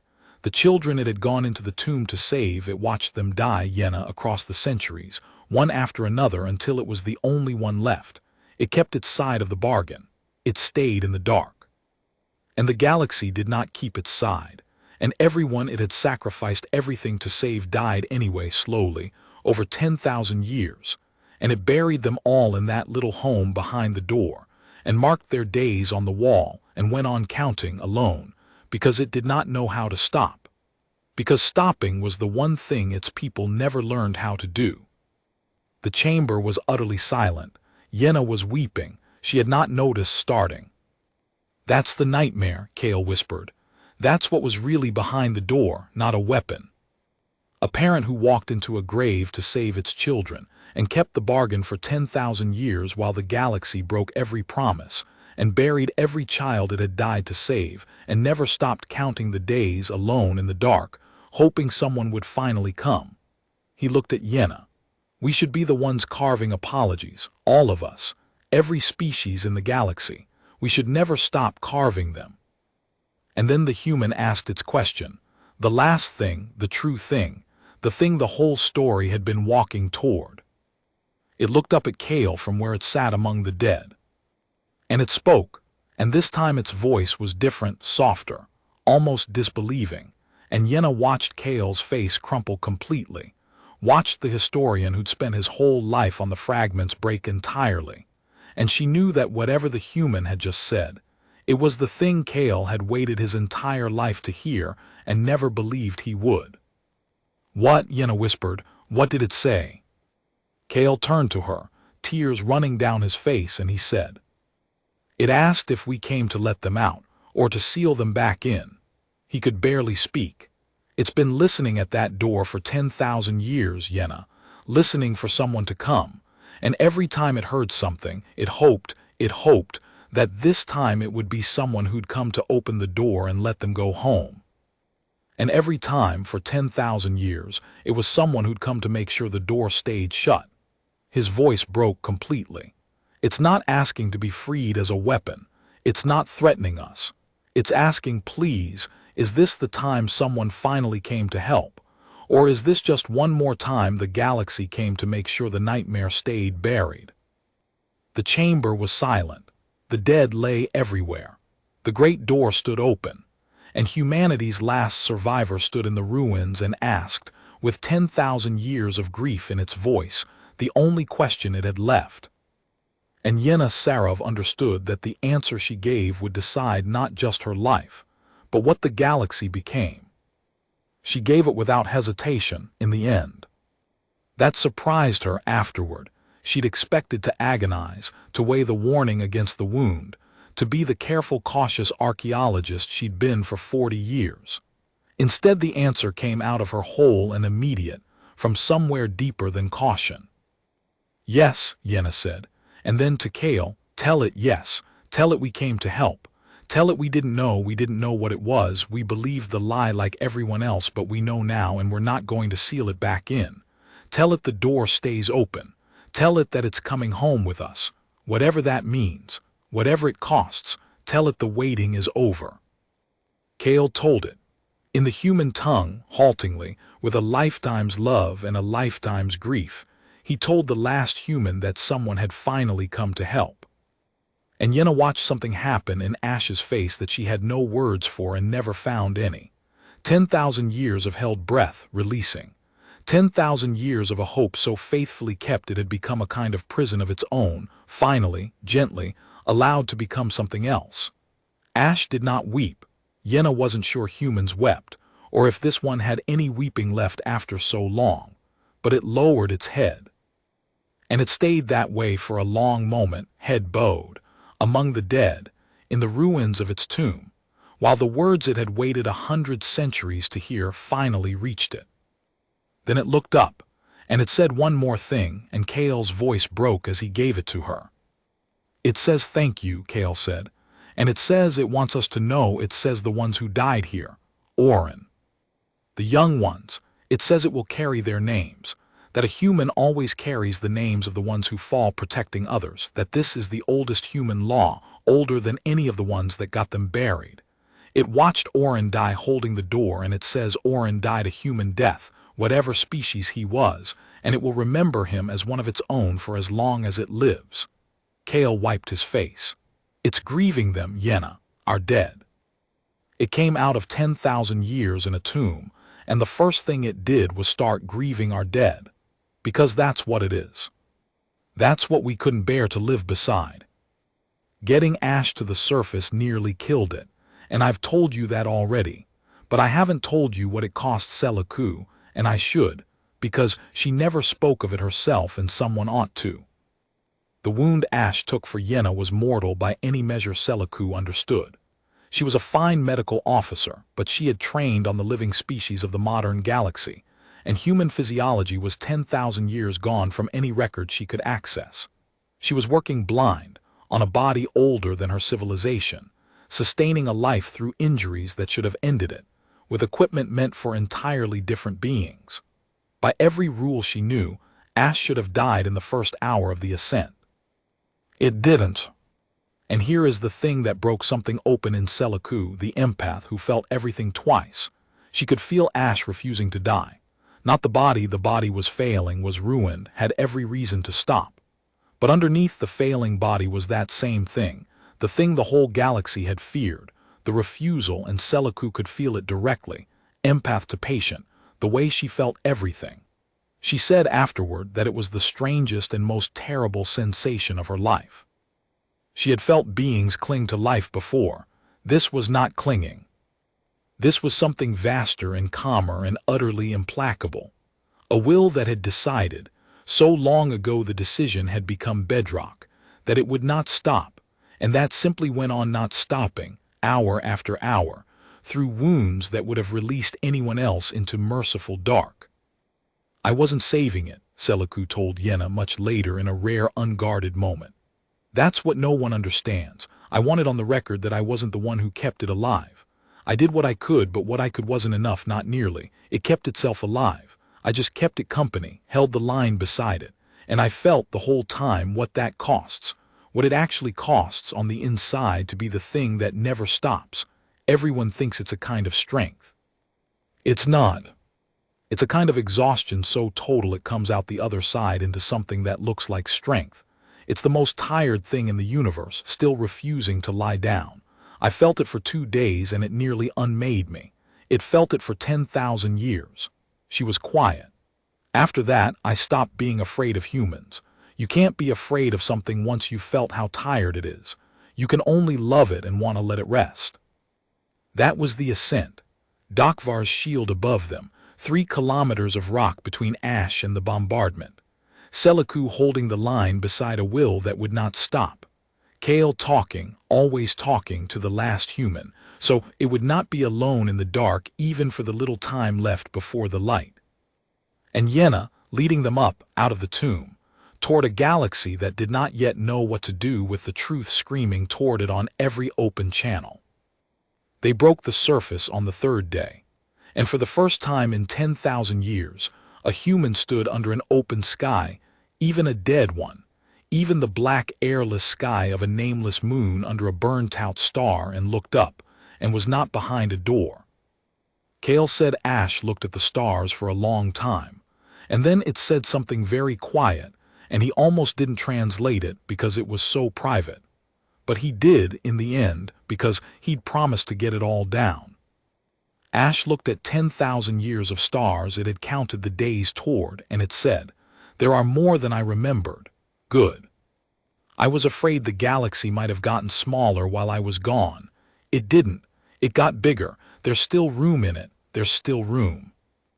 And Yena Sarov, standing beside the last human under the open stars, understood that the story wasn't ending. It was only after 10,000 years finally beginning again. They named the human Ash. It wasn't its real name. Its real name was in a language that had died with everyone who'd ever spoken it, a language that now lived only in the throat of one tired survivor, and the fragments Cale had spent his life collecting. But the human offered the name the way you offer a gift to strangers who mean well, and Cale, who had loved humanity his whole life without ever meeting one, chose the translation, Ash. Because that was what was left, the human said, when everything else had burned. Ash, what remains, what refuses even then to be nothing. I asked Cale once why Ash chose that name, of all the names it might have offered. It knew, after all, how the galaxy would hear it, the last ember of a burned people, choosing to call itself the ash of the fire. It seemed almost too bleak, I thought, too much like surrender. And Cale shook his head at me, the way he did when I'd missed something a historian shouldn't miss. "You've got it backwards," he said. "Ash isn't the end of the fire. Ash is the proof the fire happened. It's what the fire couldn't finish burning. You can burn a forest to nothing, but you cannot burn the ash. The ash is already past burning. It's the part that survived the flame and cannot be taken by it. That's not surrender. That's the opposite. Ash chose the one name in its language that means the thing your fire could not consume. It looked at 10,000 years of a galaxy trying to burn it away, and it named itself after the residue that fire cannot touch." He almost smiled. "It's the proudest name I've ever heard. It just sounds humble." That was very human of it, too. They always did that, carried their fiercest things quietly, so you wouldn't see them coming. I've told you this whole story in the third person, Yena this, Cale that, and I owe you an explanation for why before I tell you how it ends. It's because I'm not any of them. I'm the one who put it together afterward from all their accounts, from Yena's testimony, from Seliku's, from Dokvar's careful engineer's log, from the things Cale wrote down before the end. I'm a historian too. Cale's student, if you want the truth of it. He trained me in the years after, and he made me promise to get it right, to tell it the way it actually happened, and not the way the galaxy would want it told. So that's what I'm doing. This is the true account, assembled from everyone who lived it, told plainly, the way Cale taught me, the way Ash deserved. Now let me tell you how they got off that moon, and what it cost, and what it changed. But first, Cale, because you deserve to know why a historian spent his whole life chasing a door the galaxy had spent 10,000 years hiding, and because his reason is part of the truth of this. Cale was not, originally, a scholar of humanity. Almost no one was. It wasn't a field, wasn't respectable, wasn't even really allowed. The Combine didn't forbid the study of the pre-silence period outright, but it didn't fund it, didn't teach it, didn't reward it, and a young academic who showed too much interest in the old time learned quickly that it was a career dead end. Cale had started somewhere respectable. He'd been a promising historian of the early Combine, on track for a comfortable life. And then, as a young man, he'd found a fragment. He never told the full story to many people, but he told Ash near the end, and Ash told Cale it should be recorded, and so Cale told me. It was a burial fragment, a scrap of text recovered from a tomb on a world 3 systems from anywhere, a tomb of one of the old surviving species, from the first centuries after the silence. Most such fragments were administrative junk, and this one had been catalogued as junk and ignored for centuries. But Cale, young and curious and not yet taught to look away, had actually read it, And it wasn't junk, it was a confession. It was written by one of the beings who had helped seal the humans away. Written in old age, in private, clearly never meant to be found.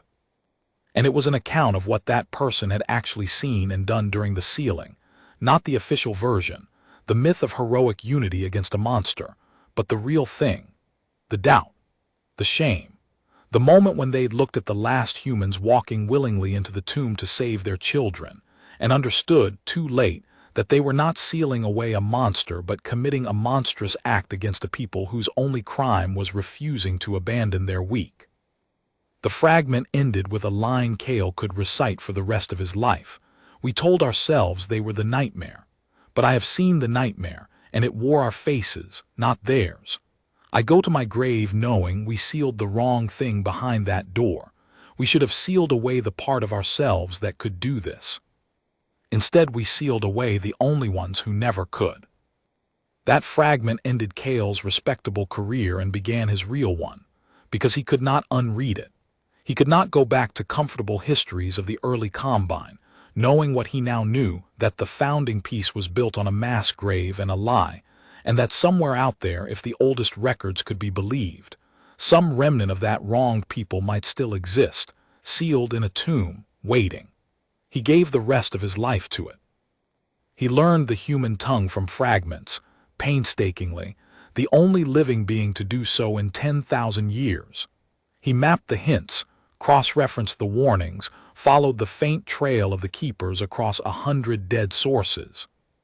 He was mocked for it, defunded, dismissed as a crank chasing a ghost. He did not stop. He was, in his own quiet way, the most human being in the modern galaxy long before he ever met a human, because he had found a truth that asked everything of him, and he refused to abandon it, no matter what it cost. He spent 40 years looking for that door, and when a routine survey flagged a geometric cavity under a dead moon at the edge of nowhere, Cale, who monitored every survey channel in known space, who had waited his whole life for exactly this signal, recognized the proportions from the oldest records, and talked his way onto the expedition, and finally, at the very end of his long, strange life, walked into the chamber he'd been walking toward since he was young. "I used to think I was chasing a mystery," Cale told me once. "A historical puzzle, the lost humans, the sealed tomb, the great secret. And then the door opened and Ash walked out and I understood I hadn't been chasing a mystery at all. I'd been answering a distress call, a 10,000-year-old distress call from someone alone in the dark, and I was the only one still listening, and it took me my whole life to arrive." He was quiet. "I don't believe in much. But I believe I was supposed to be there. I believe that fragment found me, not the other way around. Somebody in the dark needed one person in the whole galaxy to keep listening. I got to be that person. Everything else in my life was just the cost of the ticket." That was Cale, now the moon, and how they got off it. I've come to think that's the truest measure of the whole story, right there in the two of them, Cale and Ash, the historian and the human. One spent 40 years and a whole career refusing to look away from a truth that asked everything of him.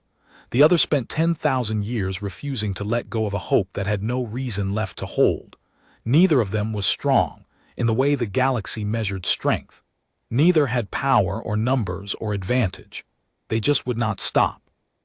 And when they finally found each other, the last human and the one being in all the galaxy who'd never stopped listening for it, it turned out that the two most stubborn hopes in the history of the universe had been reaching toward each other across 10,000 years of dark the whole time, and only needed one accidental survey drone on the 17th day, when everyone had almost gone home, to finally close the distance. The problem, once Yenna refused to bury the door, was that they were still 3 kilometers down, with a wounded human, and a Vasch warship in orbit whose commander had just fled up the shaft in a fury, and who was not, whatever else she was, going to simply leave. Vasch reached her ship, and she did exactly what Yenna and Cale feared. She prepared to bombard the site, to do from orbit what her landing force couldn't do on the ground, bury the door, the chamber, the human, and the meddling Combine expedition, all of it, under a saturation strike that would collapse the whole polar region into slag. If she couldn't have the weapon, she'd make certain the Combine didn't either. The confident ones, when they finally lose their confidence, become something worse. They become people who would rather destroy a thing than let anyone else have it. What saved them was Dokvar and Selaku, and in the end Ash. Dokvar up the shaft understood what Vasch would do before she did it. He was an engineer. He thought in consequences, and he'd already begun to move. The charges he'd placed to collapse the shaft, he now retasked, with a cold brilliance that made him the best engineer Yenna ever knew, into something else. Not a collapse, but a shield. He brought down a section of the upper shaft in a controlled slide, sealing the chamber off from the surface, not to bury the door, but to put 3 kilometers of rock between Ash and the bombardment Vasch was about to unleash. He turned the tomb briefly back into what it had always been, the safest place on the moon. The one place a saturation strike couldn't reach. It meant trapping himself on the surface alone with a hostile warship overhead. He did it without hesitation. "Get them deep," he told Selaku over the comm as he triggered the slide.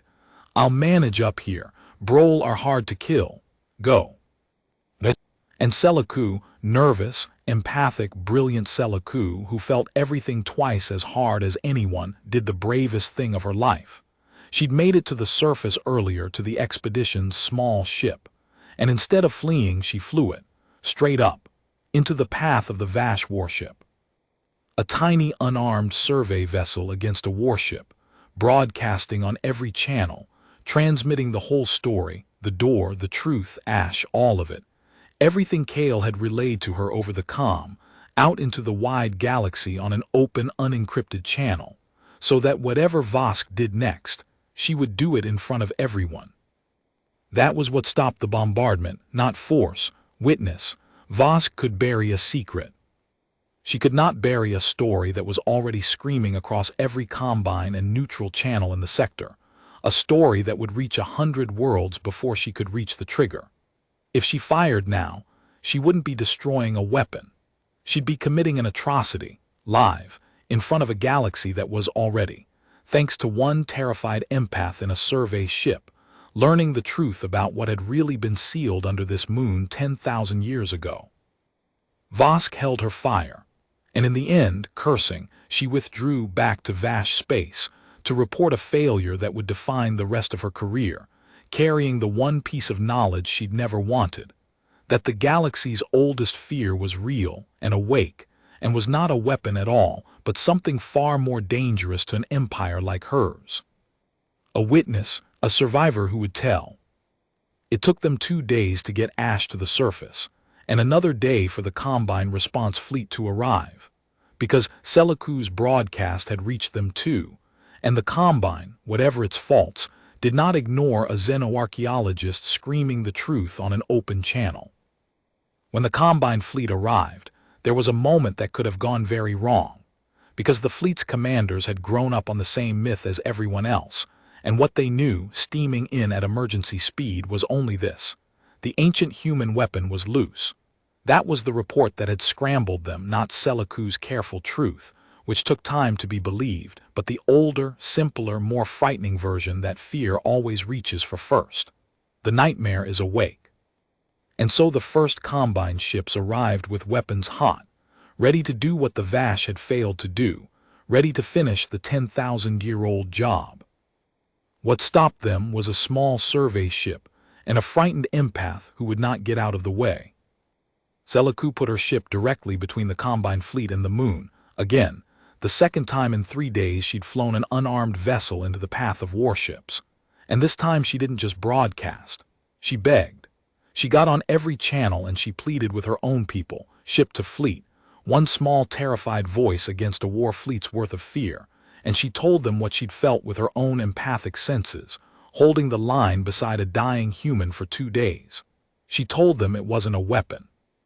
She told them it was a wounded old person who had taken a killing shot for a stranger.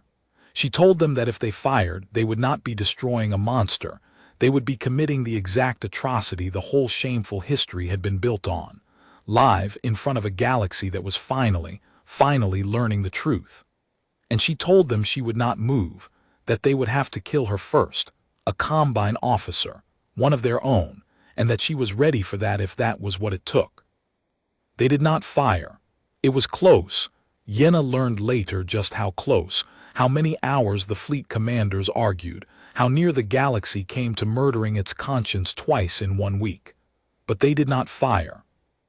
And slowly over the following days, as Seliku's careful truth caught up to the frightened myth, as the recording spread, as Kale's translations reached the wider public, the story turned. Not all at once. Truth never turns a thing all at once, but it turned. Ash nearly died on the way up.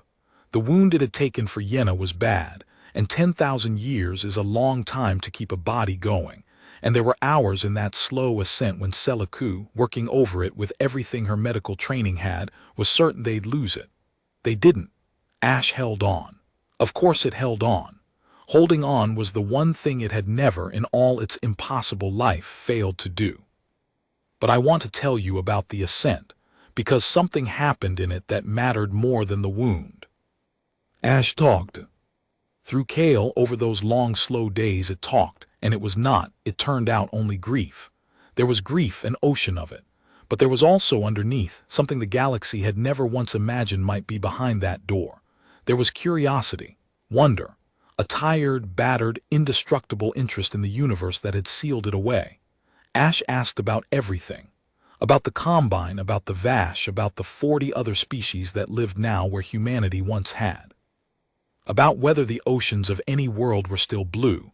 About whether anyone still made music and what it sounded like now. About the small things, the living things. 10,000 years alone in a tomb.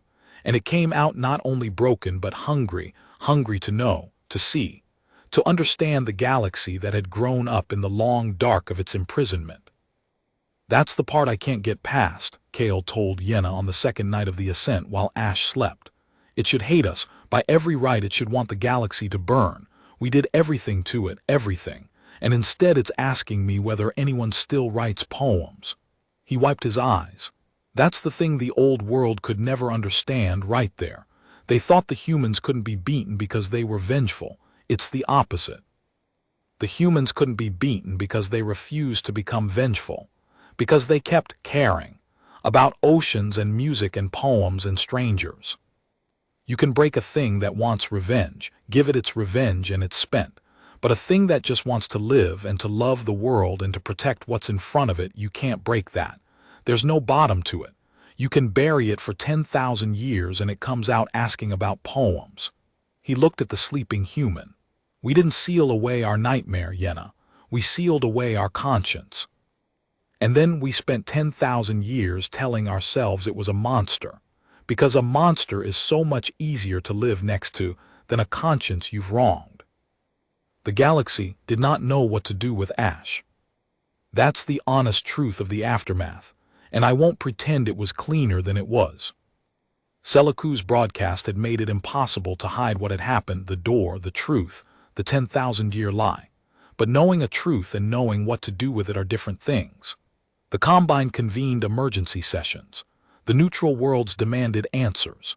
The keepers, what few remained of that ancient secret order, came forward at last, aged and grieving, and confirmed everything, and begged forgiveness for a duty their line had kept and finally failed. And through all of it sat Ash. Recovering slowly in a Combine medical facility. The last human. The living proof that the galaxy's founding piece had been built on a mass grave and a lie. Some wanted to seal it away again. I won't pretend they didn't. There were voices, powerful ones, frightened ones, who looked at Ash and saw only the old warning, who argued that the right thing, the safe thing, was to finish what the old world started properly this time. They were not evil, most of them. They were just afraid, the way the whole galaxy had been afraid for 10,000 years, and fear does not care whether the thing it fears is a monster or a conscience. Fear only wants the frightening thing gone. What saved Ash, what changed the galaxy was Yenna and Kale, and the testimony they gave together before the assembled Combine in a session broadcast to 100 worlds. Yenna told them everything.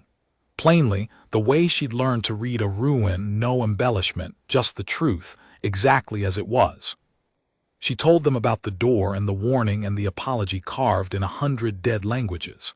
She told them about Oren Vale, who waited 60 years for a reason and spent his life holding a door for strangers. She told them about the marks on the wall, 10,000 years of counted days.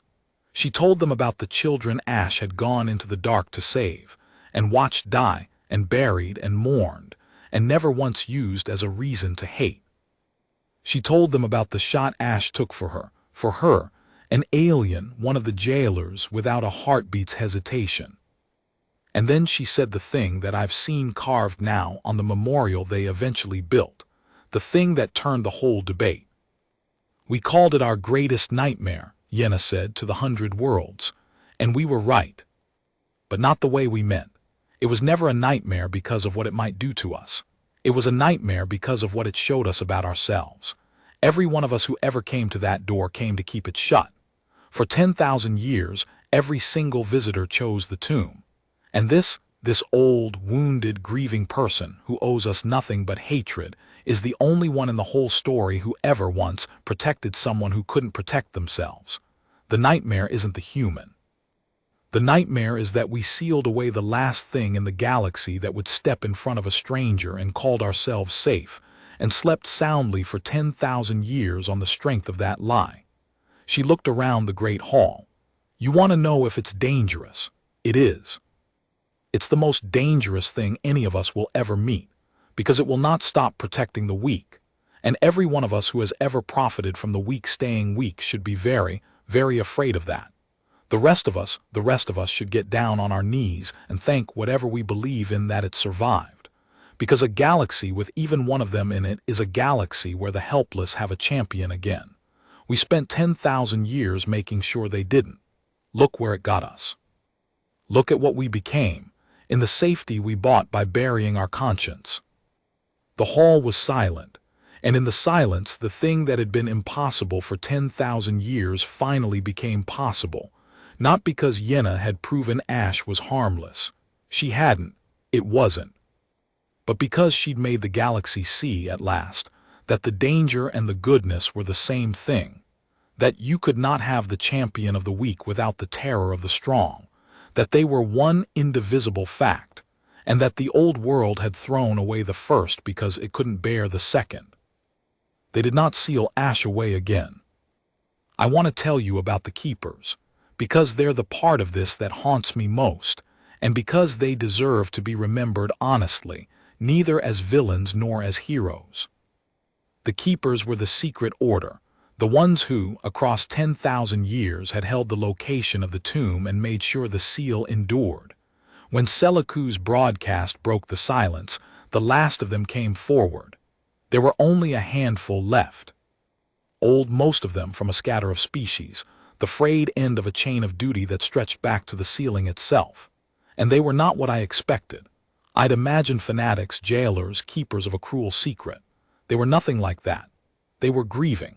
They had been grieving, it turned out, for their entire lives because the truth of what they guarded had been passed down along with the duty, generation to generation, in secret, and every keeper had known exactly what was really behind that door.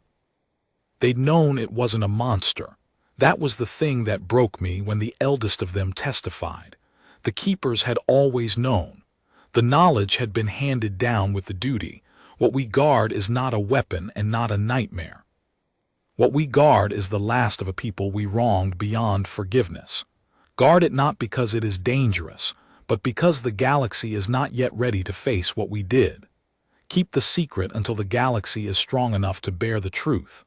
And pray, each of you, that it becomes strong enough in your lifetime, so that you might be the keeper who finally gets to open the door instead of guarding it shut. 10,000 years of keepers, each one hoping to be the one who could finally let Ash out, and none of them ever were, because the galaxy was never ready, because it's easier to keep a shameful secret than to face it.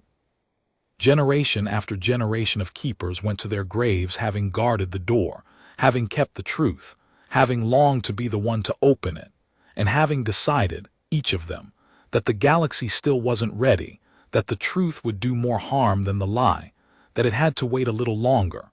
And so it waited 10,000 years. And Ash counted the days in the dark while generations of keepers wept over a secret they couldn't bring themselves to break. "We failed," the eldest keeper said at the testimony, an ancient trembling creature who had carried the secret for most of a very long life. "Every one of us failed, all the way back to the first. We told ourselves we were protecting the galaxy from a truth it couldn't bear. But that was the lie we told to excuse the easier path. Truth is we were protecting ourselves from the shame, from having to be the generation that admitted what we'd done. We passed the shame down the chain like a debt none of us would pay, and the interest on it was one person's solitude, 10,000 years of it in the dark." The old keeper looked toward where Ash sat listening in the great hall. "You should have been freed by the first keeper who ever understood what you were. Instead you waited for the 10,000th. I am sorry. It is not enough. Nothing is enough. But I am the keeper who was alive when the door finally opened, and I have waited my whole life to say, on behalf of all of us who kept you shut, we were wrong. We were always wrong, and we knew it the whole time. That is the worst of it. We knew, and we kept you there anyway because knowing was easier than doing. Forgive us if you can. We could never forgive ourselves." And Ash, I was there. I saw it. Ash rose, slowly, painfully from where it sat, and crossed the great hall to the trembling ancient keeper, and the whole assembly of 100 worlds held its breath, not knowing what 10,000 years of imprisonment would do when it finally stood face to face with its jailers. Ash took the old keeper's hands, gently, and it spoke and Kale translated and the hall wept. "You kept the count too," Ash said. "Didn't you? All of you. 10,000 years of keepers, and every one of you carried it the way I carried the days on the wall. You were in the dark as long as I was. Just a different dark." It held the old keeper's hands. "I forgave the keepers a long time ago. Somewhere around the 3rd millennium, I think, when I understood that you were prisoners too, of a shame you inherited and couldn't set down. I stopped being angry at the ones who kept the door shut when I realized they were suffering almost as much as I was, and getting none of the solitude's strange peace. At least I was alone with my grief. You had to carry yours in a crowd, in secret, pretending. That's worse. I've had 10,000 years to decide, and I decided. I forgive the keepers, all of you. Go and set the shame down. It was never yours to carry. It belonged to the ones who built the door, and they've been dust for ages. Set it down." I have seen a great many things in my life as a historian. I have never seen anything like the sound that ancient keeper made, released after a lifetime, after 100 lifetimes, a whole chain of them from a shame that was never theirs. It was the sound of 10,000 years ending. And it was Ash, the nightmare, the monster, the sealed horror of the galaxy, who ended it, by doing the one thing its whole species had been buried for, standing in front of someone who was suffering and taking the weight. Ash lived for another 40 years. "Not long for a human, they'd once lived longer," Kale said, "in the green and blue days before the fall, but Ash was old past counting, and 10,000 years in the dark had taken what it took. 40 years in the light, though. 40 years of oceans and music and poems and strangers. 40 years of the thing it had kept counting the days toward, without ever letting itself fully believe it would come. It spent those years mostly teaching. That surprised people who expected either vengeance or collapse and got neither. Ash taught. It let the historians record everything, the true history of humanity, the real story of the old wars, the fall, the seal, all of it given freely. So the fragments Kale had spent his life chasing became at last a whole and honest account. And it taught the other thing too, the harder thing. The thing that had no words in any modern language because the galaxy had bred and buried it away. How to stand in front of someone. How to refuse to let the helpless fall. How to be dangerous in the one direction that mattered and gentle in all the others. A few listened. More than Yenna expected. It turned out the thing the galaxy had sealed away wasn't as gone as they'd believed. It was only sleeping in this species and that one, in the Oran Vales and the Selacus, waiting for someone to remind it that it was allowed to wake. I want to tell you about one of those lessons because I was there for it near the end, when I was young and Kale had just begun to bring me into Ash's circle. A group of us had gathered, students mostly, from a dozen species, and someone asked Ash the question everyone always eventually asked. How? How did humanity do it? How did a species with no special strength, no superior technology, no advantage anyone could name, hold off the entire galaxy for centuries? What was the secret? Everyone wanted the secret because everyone assumed there was one, a technique, a trick, a hidden power. Ash was very old by then, and it took a while to answer, the way the old do. And when it answered through Kale, it wasn't what anyone wanted. "There's no secret," Ash said. "That's the thing you all keep looking for, and there isn't one. We weren't stronger. We weren't smarter. We lost almost every battle. We lost, in the end, the whole war. You're looking at the loser, the last one, the one they had to bury because losing didn't stop us." A long pause. "The only thing we ever had was that we didn't accept the terms. That's all. Every other species, when the galaxy showed them they'd lost, accepted it, made peace with it, took the loss and adapted and survived by bending. It's the sensible thing. It's why they're all still here and we're not." Ash looked around at the young faces. "We couldn't do it. Not wouldn't, couldn't. When they told us we'd lost, that the sensible thing was to accept our place, to let the weak among us be taken because fighting for them was hopeless. Something in us simply could not sign that agreement.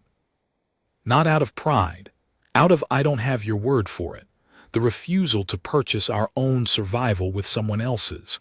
We would rather lose everything, all of us, than buy our lives by handing over the ones who couldn't fight. And we did lose everything.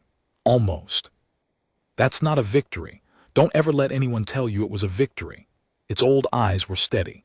"But it turns out that a species that will genuinely rather die than abandon its weak is a species you cannot conquer.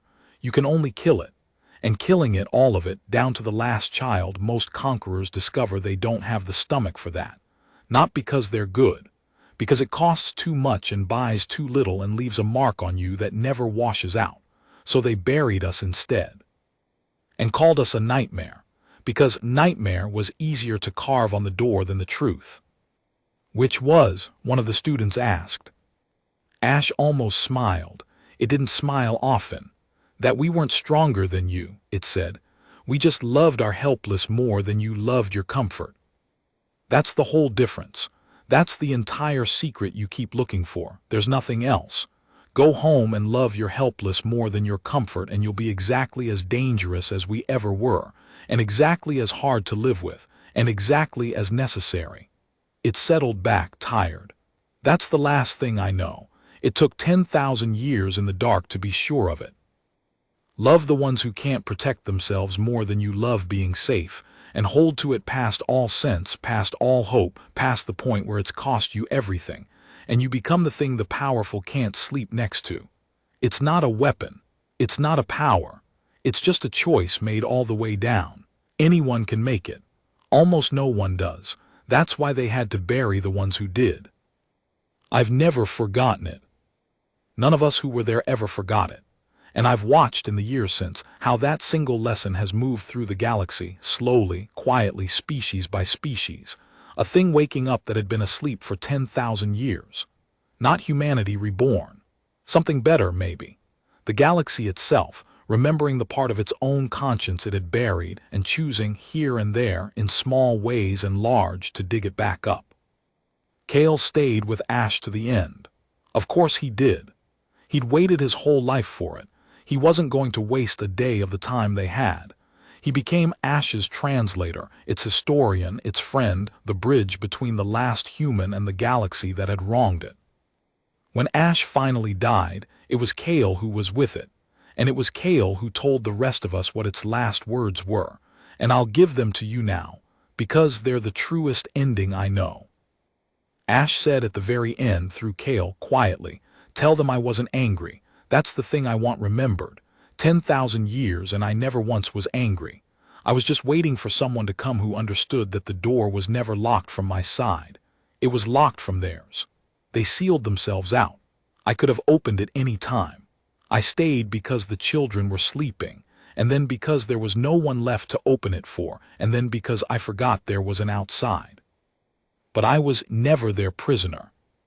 They were mine, prisoners of their own fear, 10,000 years, and they never knew it. Tell them I forgive them. Tell them the door is open now. Tell them they can stop being afraid. And then Ash, the last human who had refused to stop surviving for longer than any being in the history of the galaxy, finally, gently, allowed itself to stop. I should tell you what became of the others, because they deserve their endings too, and because Ash outliving most of them is part of the sorrow of it. Yenna Sarov never went back to deep survey work. She'd built her whole life on the silence of dead worlds, on the peace of the corpses that had stopped lying, and after the moon, she couldn't bear the silence anymore. She'd learned that a silence could hold a waiting, that emptiness could be the deepest kind of full, and it ruined the quiet for her forever. So she stayed near Ash instead in those 40 years, and she became something she'd never planned to be, a witness, a testifier, the archaeologist who'd found the truth and refused to bury it. She spent the rest of her life making the galaxy look at what it had done. It cost her. Truth-tellers are never loved. But she said, near her own end, that she'd traded 40 years of comfortable digging for one act of not burying, and it was the best trade she ever made. She died before Ash did. Ash was at her bedside.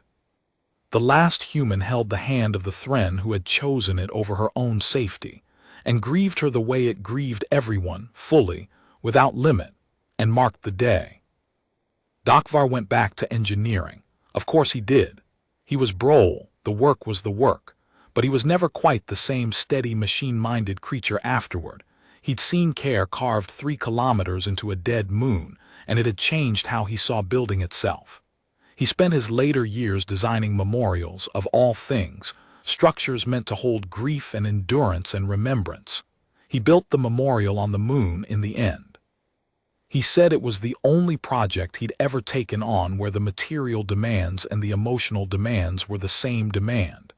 Build it to last, build it with care, build it around a thing you can't stop thinking about. He understood that assignment better than anyone alive. Selaku, the empath who twice flew unarmed into the path of warships, could never again pretend to be less brave than she was.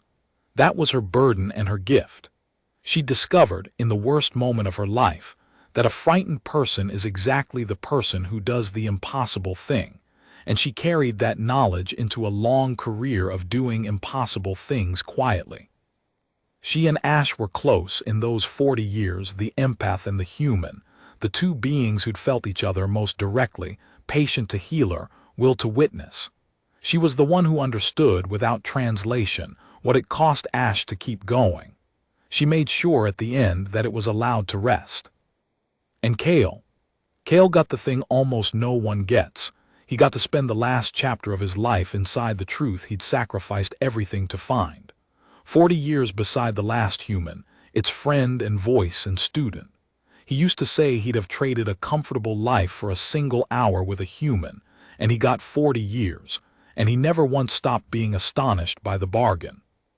He died a few years after Ash, an old man, content in a way that scholars almost never are, because he'd asked the biggest question of his field and lived to hear the answer speak, in its own voice, in a language he'd taught himself from fragments in the dark. He trained me before he went. He made me promise to get it right. I've tried. This is me keeping the promise. I'm the one who assembled all this, and I've thought a long time about what it means. The galaxy built a memorial eventually on that dead moon. Not to seal the door stays open now, deliberately, a monument in itself, but to remember Oren Vale and the young peacekeepers who held a choke point for strangers. To remember Selaku, who flew an unarmed ship into a warship's path armed with nothing but the truth. To remember Dakvar, who turned a tomb into a shield. To remember Yenna Sarov, who stood 3 kilometers down with the mark that would save the galaxy in her mouth and chose, instead, to be the first visitor in 10,000 years who did not choose the tomb. And to remember Ash. Above all, Ash. The nightmare that turned out to be the conscience. The monster that was only ever a parent who wouldn't stop. The most dangerous thing the galaxy ever produced, which spent its danger every day for 10,000 years on the single stubborn refusal to let the helpless fall. People still ask me what the lesson is. They want it small enough to carry. I understand the wanting. I've spent my whole life as a historian, and the truth is that most people don't want history. They want a lesson, something compact and portable they can put in their pocket and take home, so the weight of what happened doesn't have to travel with them. And usually I resist it. Usually I tell them that history isn't a lesson, it's a wound, and the honest thing is to carry the wound, not reduce it to a moral. But this story is different, because Ash gave us a lesson deliberately in those 40 years of teaching, and it would be a betrayal not to pass it on. So when people ask, I do give them something small enough to carry. I just make sure they understand it's the heaviest small thing they'll ever hold. Here's the one I give them. Be careful what you call a nightmare. Be very careful, because sometimes the thing you're afraid of isn't dangerous because it wants to hurt you. Sometimes it's dangerous because it will not let you hurt anyone else. And a galaxy that seals that away, that buries its conscience 3 kilometers down and sleeps soundly on the lie, that galaxy has not made itself safe. It has only made itself the kind of place where the strong have nothing left to fear, and the weak have no one left to stand in front of them. I've watched in the long years since Ash died what happens when a galaxy remembers this. It's slow. It's partial. There are still empires like the Vasch, still commanders like Vasch, still 1,000 places where the strong prey on the weak and call it order. The lesson didn't fix the galaxy. Nothing fixes a galaxy. But it woke something. In courtrooms and colonies and border disputes across 100 worlds, I've watched beings of every species do the small, impossible human thing, step in front of someone who couldn't protect themselves, and refuse to move and pay the price. Not because they're human, because the thing we buried was never really human in the first place. It was only ever possible for anyone in any species in any age. Humanity was just the people who made the choice all the way down, past all sense, past all safety, and got buried for it. The choice itself belongs to everyone. It always did. That's the part the galaxy is still learning. That's the part it will be learning for a long time. Kale used to say that the door under the moon was never really a prison for the humans. It was a mirror for the galaxy. And every visitor who ever came to it for 10,000 years looked into that mirror and saw the choice help or seal, free or bury, the right thing or the safe thing. And every single one until Yenna chose the safe thing and called it wisdom. The tomb wasn't a test of whether you could defeat a monster. It was a test of whether you could recognize a conscience when it was helpless in front of you and choose it anyway over your own fear. The galaxy failed that test 10,000 times. Yenna Sarov passed it once, and once, it turned out, was enough to change everything. I go back to the moon sometimes, to the memorial. It's a strange pilgrimage, 3 kilometers down the way they went, though there's a proper lift now and lighting and the air is warm. The door stands open, held open, and they've left the chamber mostly as it was.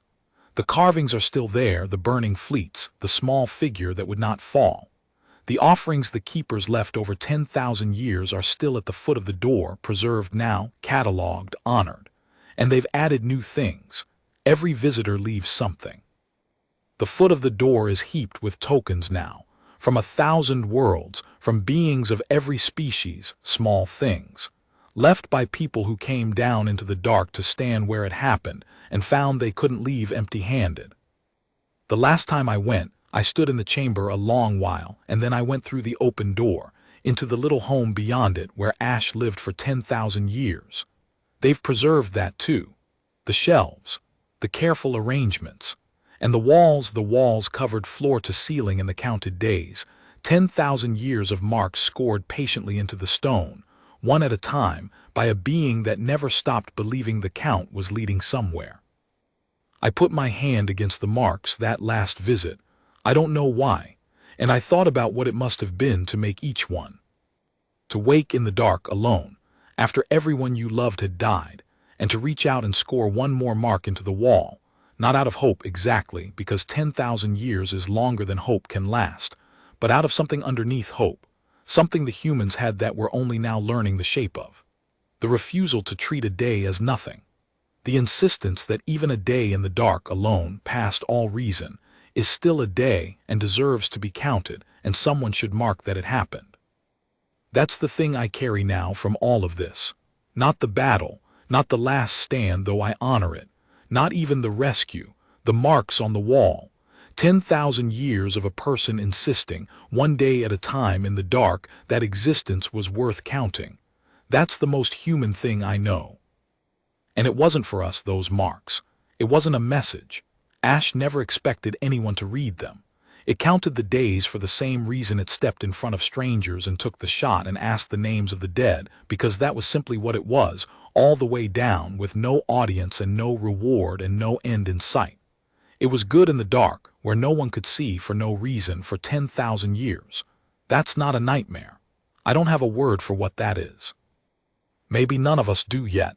Maybe we're still learning it. They thought it was an empty tomb. It was never empty. It held the last of the only thing that ever frightened the powerful and comforted the helpless in the same breath. It held a conscience the galaxy couldn't kill and couldn't bear to look at.